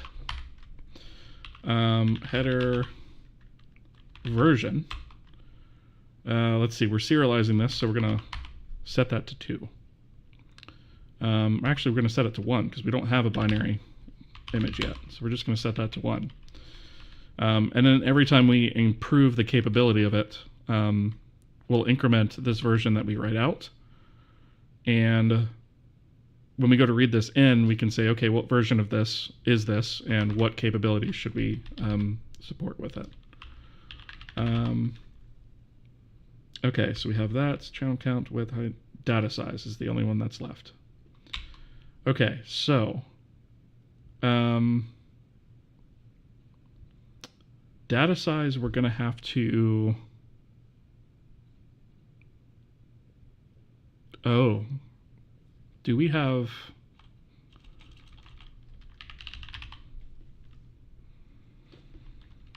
We didn't actually store off the pixels anywhere, did we?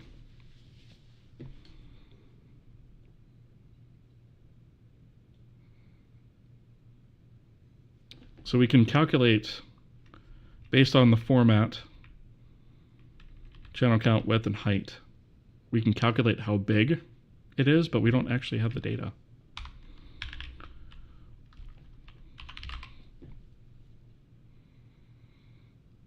Okay, so in our importer, we're going to need that information. So we do have the pixels here, the actual size here.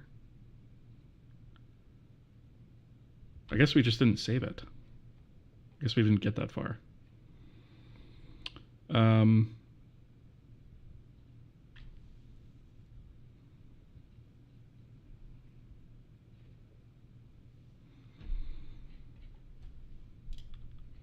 I could have swore that we had... The VFS gives us that information, but we don't actually store it in the asset, I don't think.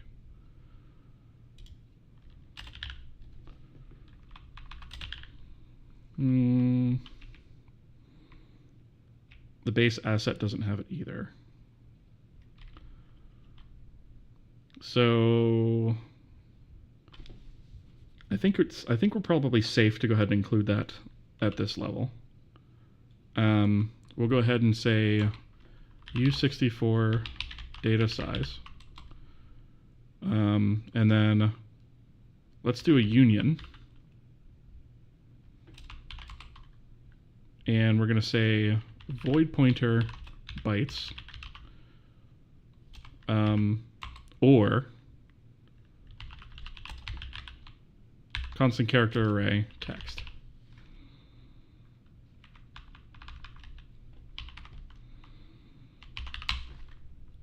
I feel like I've cocked that up somehow. Field has incomplete type of void. It's a void pointer, you dingus. Did I get my union syntax wrong again? I might have.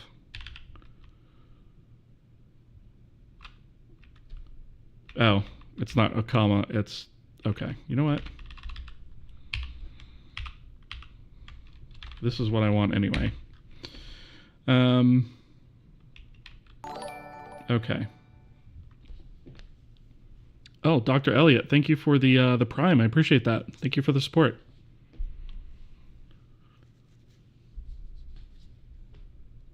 Do you plan to have some global serialization archiver that you can feed into to use for the network serialization or any other sort of memory reader writer operations?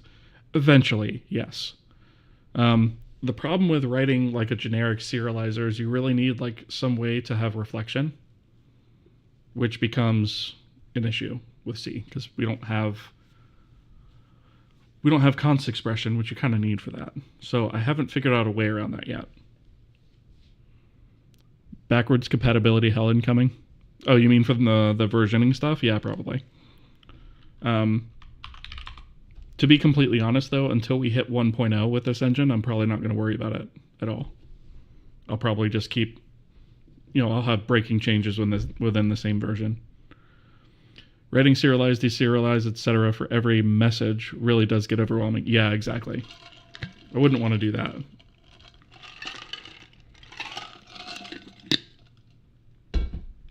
I would need to find some way. Like, I'd probably have some sort of message serializer, right? That would... Yeah, I don't know. It's a strong point. It is something I need to figure out. I was looking into it a little bit today, but kind of hit a few roadblocks with it. Let's get a comment on this real quick. So, the size of the data block in bytes. All right. So now we've got text or bytes there. So in our importer, we need to do asset, or I guess it's out asset, I think. Yeah. Data size equals actual size. Right, because that's the actual size of the pixels array. And then out asset bytes equals pixels. Right, so now we have that. And now, when we go back to our serializer,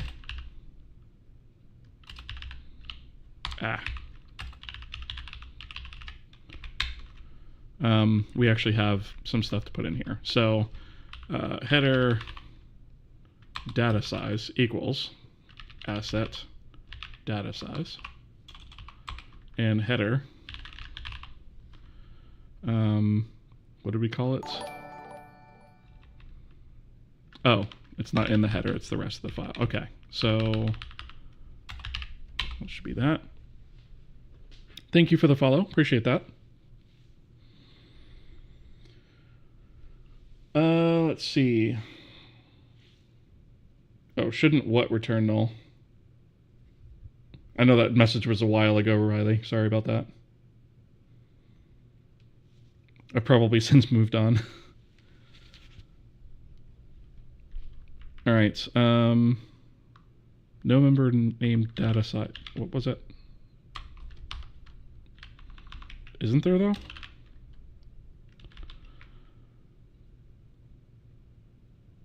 Oh, wait a minute. Did I put that in? Oh, it's going to be in the base. Right. Okay. Okay, so there's the header. So what we now need to do is we need to say outsize equals size of binary image header plus asset base data size. Right, so that's how we're going to combine that stuff. So then we can do, let's just say void pointer block equals k allocates, and we're going to do outsize, and memory tag here is going to be, what do we have for this that we could use? I guess it doesn't really matter, it's temporary anyway. Well, kinda. We should probably create a new... I don't really have an appropriate tag for this. Suppose we could say serializer. There's a function that returns a void pointer and you put return 0 instead of null. Not sure if that would create issues or not. So null is 0, it's the same thing. Yeah, if you look up the type definition of null, it is literally 0. Right, so we have null there. Wait a minute. Let me go to somewhere like engine that might have, actually, let me go here. That's probably got an include for it. So we have like, if we do return null, right, null, and we peek definition of that, it's literally 0. So yeah, it's all good. I don't like typing out null all over the place. That's just me. If this was C++, I'd use null pointer, but right, yeah. Yeah, and C, null, and a void pointer is the same thing. Like you can do that in C++ too, actually.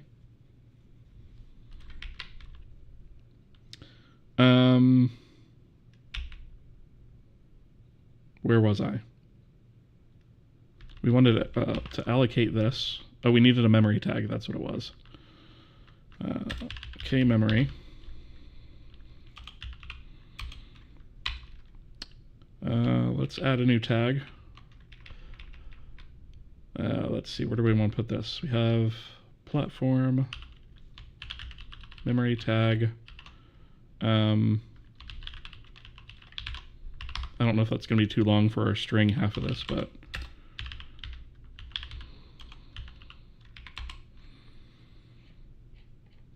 we'll just add one down here.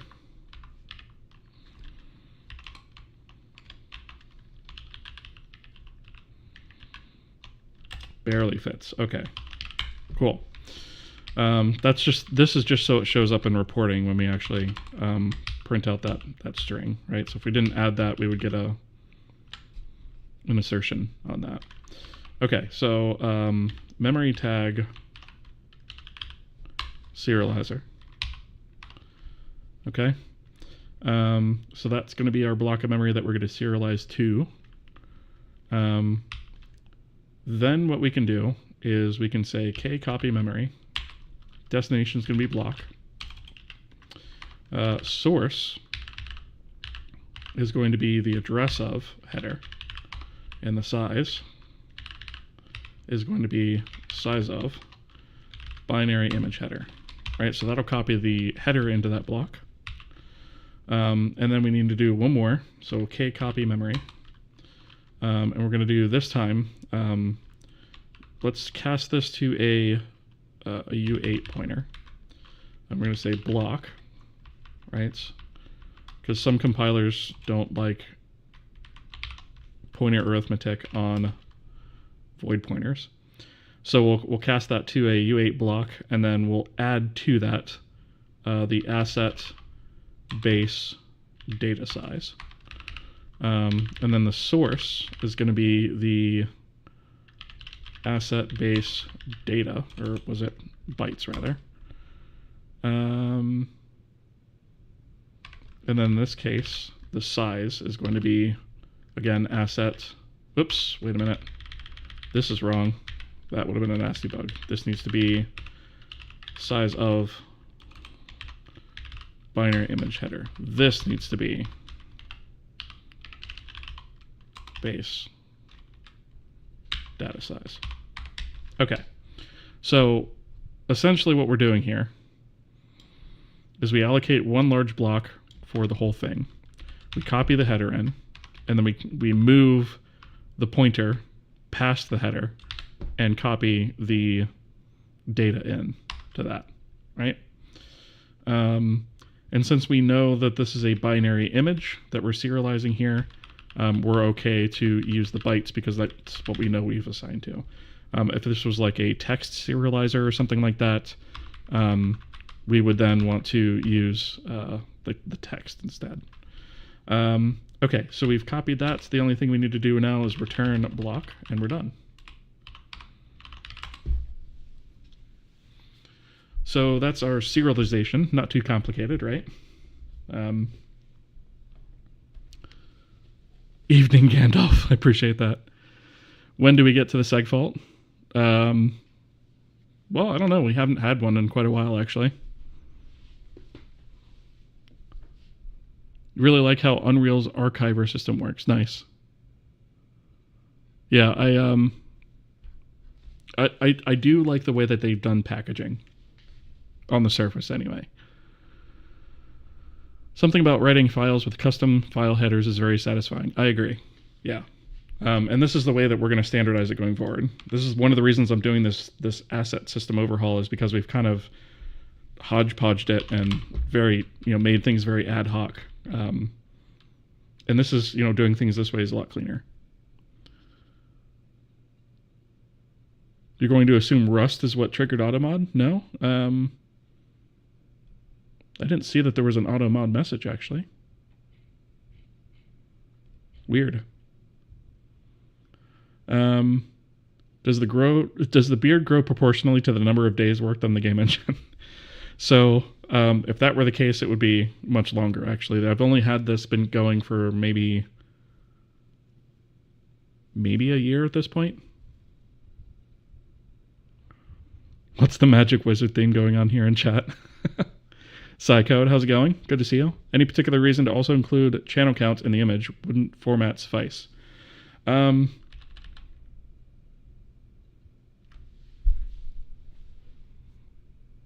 That's true, actually. I could get that from, yeah, because I'm not actually storing off the bits per pixel, actually, which is also an issue. You're right. Yeah, I don't need that. Good call.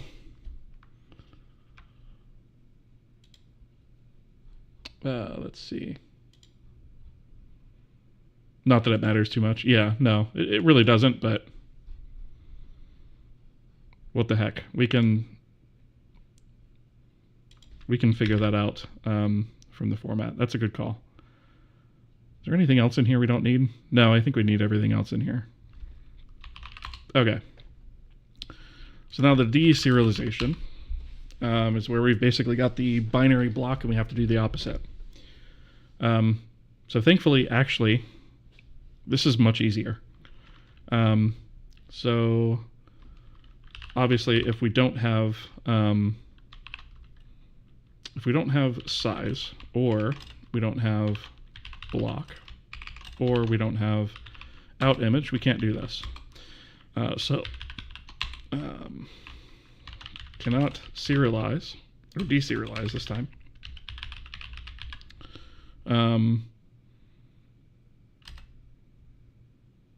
Without a non-zero size block of memory and an image to write to. Right? So we do that, and then all we actually have to do is take the block and cast it to our binary image header. And that will give us the actual the header, right? So we can literally just do equals block, right?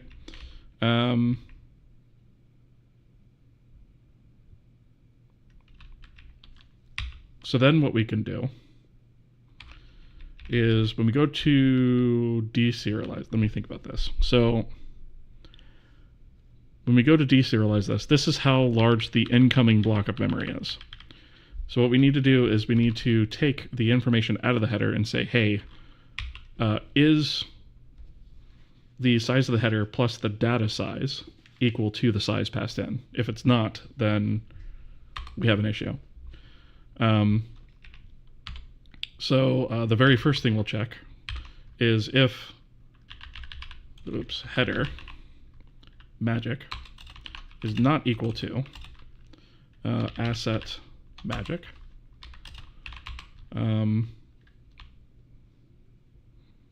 Let's do a k error. File is, well, I guess I could say memory is not a kohi binary asset. Okay.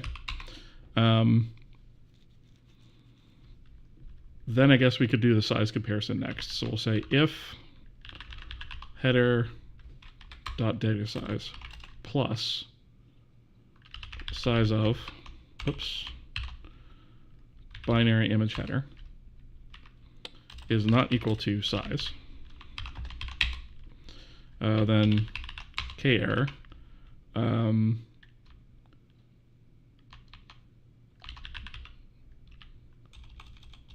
deserialization failure,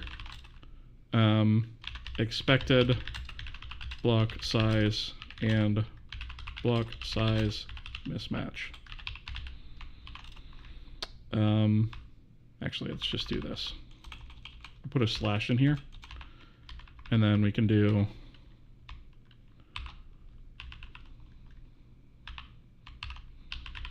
that.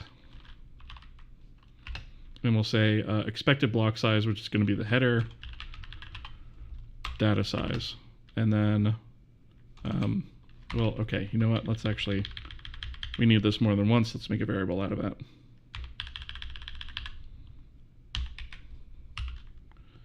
U64 expected size equals that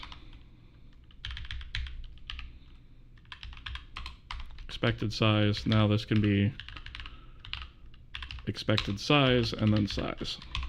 Return false.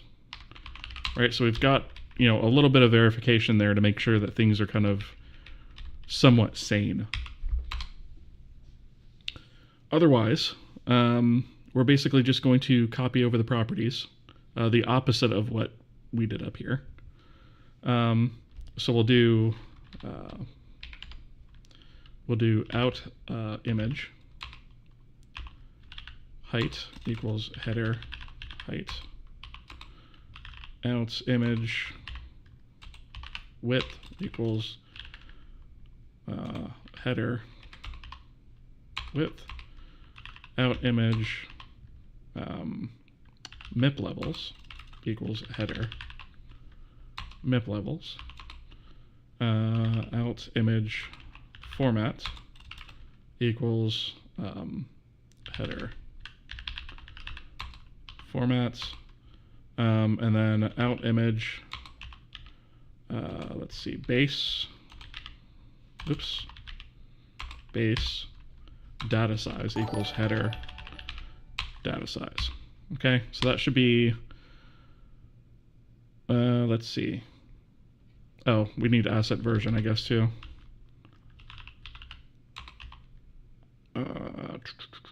Base, is it under meta? Version equals header version. I suppose, actually, when we write out, should we write out the version that's the asset version? No, I think we always write the most current version. Always write the most current version. And then we should probably also do asset base meta version equals header version. All right, sync the two.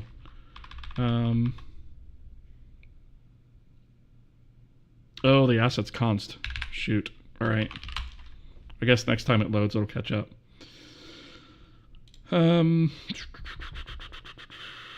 Okay, so we have all that. The only thing that we need to do now... Thank you for the follow, by the way.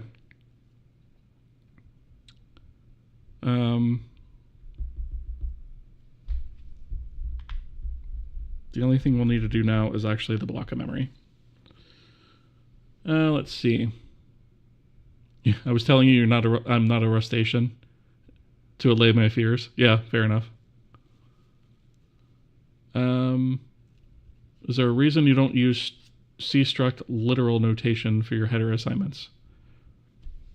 Not really. Just preference, I suppose. Who puts the size first? Utterloon. Standard Pointer, first time chat, welcome. How are you doing? I always have to write a file custom encoder and decoder at the same time so I don't lose track of where I am in the file. Yep, I get that. That's kind of why I'm doing both at once here. So, let's see. The last thing we need to do is copy the actual image data block.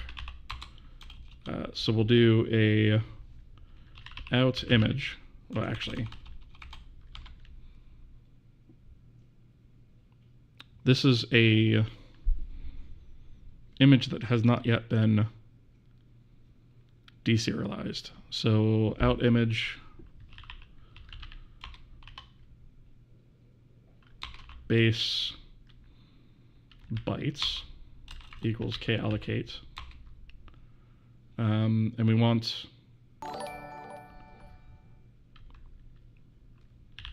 header size.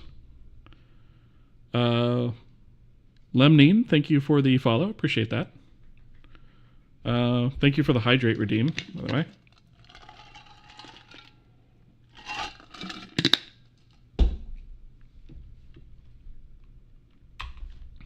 All right. So let's see. Memory tag. We don't have an asset tag. Poop. Need to go create one. Because this is actually going to live on the asset itself. So memory tag asset.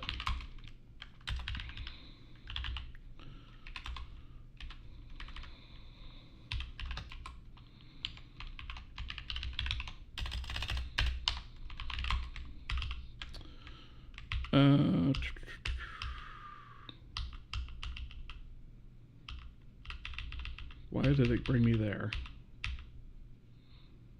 Okay.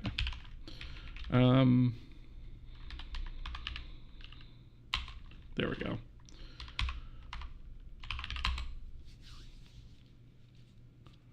So base bytes is equal to that. We allocate some memory for it, and then we do a k copy memory. The dest is going to be out image base bytes.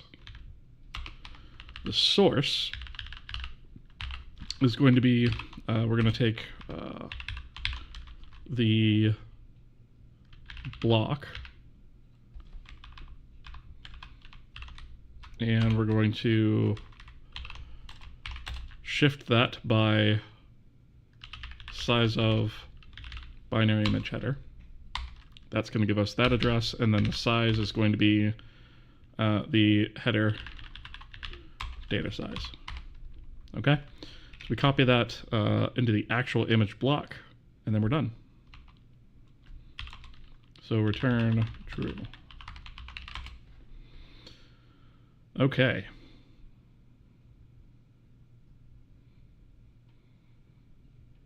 I don't think we've missed anything here. I think we got everything.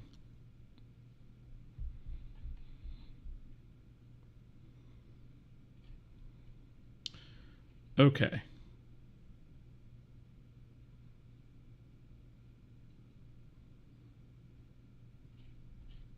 I think when we go to free, we just need to remember to use the correct memory tag for that.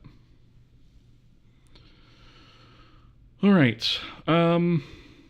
That is actually a pretty good spot, I think. I guess what I'll do is I'll tie this up with doing the importer. I guess we could finish off the importer real fast.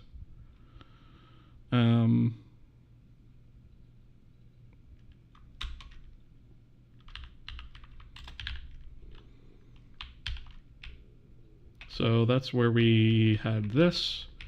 So we need to, before we can write to the VFS, we need to use our newly created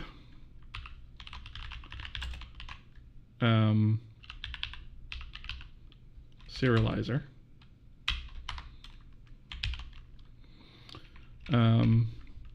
So k-asset image serialize. Okay, so we want out asset, and then the size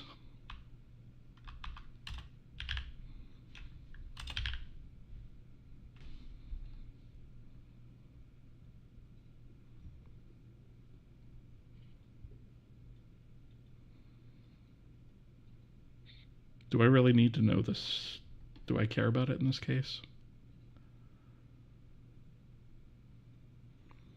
I think we can just throw it away in this case. We don't care. Well, yeah, I am going to need it. Okay. U64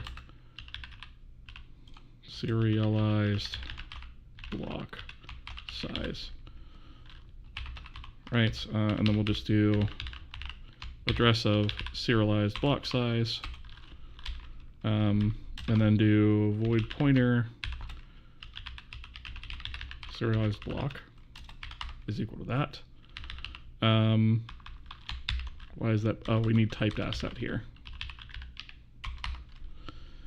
Okay. So we have our serialized block of memory. Then we can come down here. We have serialized block size and serialized block. We write that to the VFS. We do need to check this real quick, though, to say if serialized block exists, or if it doesn't exist, actually.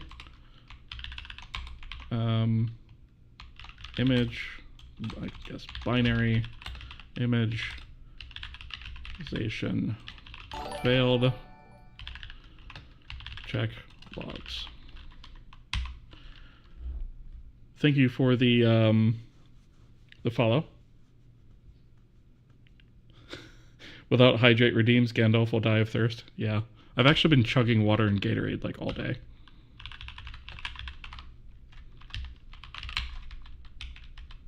So thankfully I'm pretty good on that front, actually. Okay. Oops, that should be returned false. What am I doing? Dingus-oriented code right there. Okay. So we'll negative check this as well and see if that failed. K-error failed to write binary image asset data to VFS. See logs for details.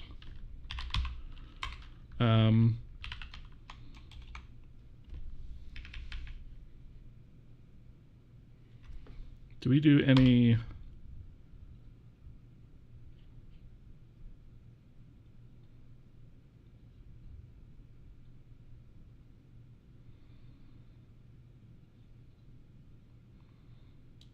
Image serialize. Oh, right. There's one more step that we didn't do. Oh, wait, no. We assigned it there. Okay. So I guess if we import the asset, we could still... Should we destroy it if it doesn't write out? I don't know. I'm not going to worry about it for now. I guess we could say if...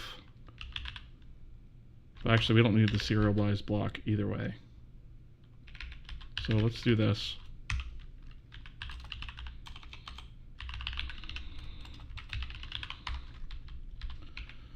Well, I guess we could start.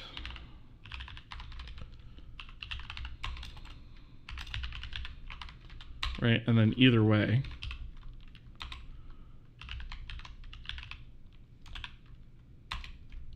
Serialized block.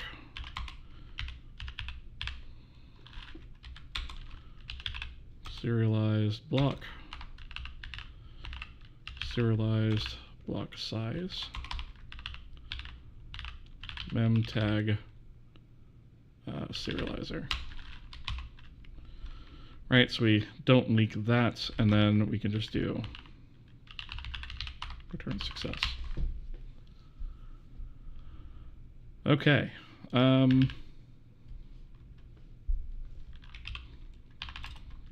Serialize and write to the VFS. All right, so our importer is set up. So on the next stream, where we should wind up is we will get the importer hooked up, and we'll also get the logic set up to say, try loading the binary asset, and if that doesn't exist, then try to import the source asset, and then if that doesn't exist, then slap the user. So that is where we're going to leave for tonight, because it's late, and I have to get up for work in the morning. So, is my NeoVim config public? Yes, it is. I will drop a link here in chat. Big fan of Dingus-oriented programming. My favorite programming paradigm. Seems to be mine too, regardless of how much I try to avoid it. Dingus-oriented programming is a thing. I need to put like I should put a counter in here for Dingus-oriented programming, honestly. Should add one to the bot. Don't fight my nature. Yeah, exactly. Embrace it. I kind of have, but I even coined a term for it. Okay. Let me have a look and see who is on. Who I can perhaps raid. See if I can find somebody that's kind of doing something that's closely related to what we're doing here.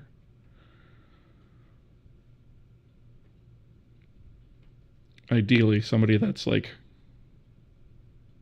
making their game in C++ or C. It's a little hard to find sometimes, though. Let's see.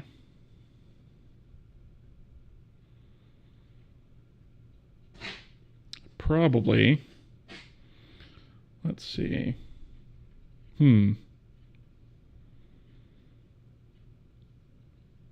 Not finding a whole heck of a lot. Let's see if I can do...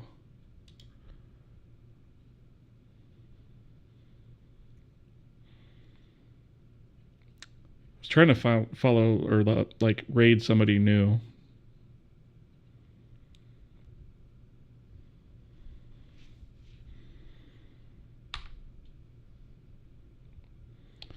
All right, let's go with Odd Oculus. Haven't raided him in a while.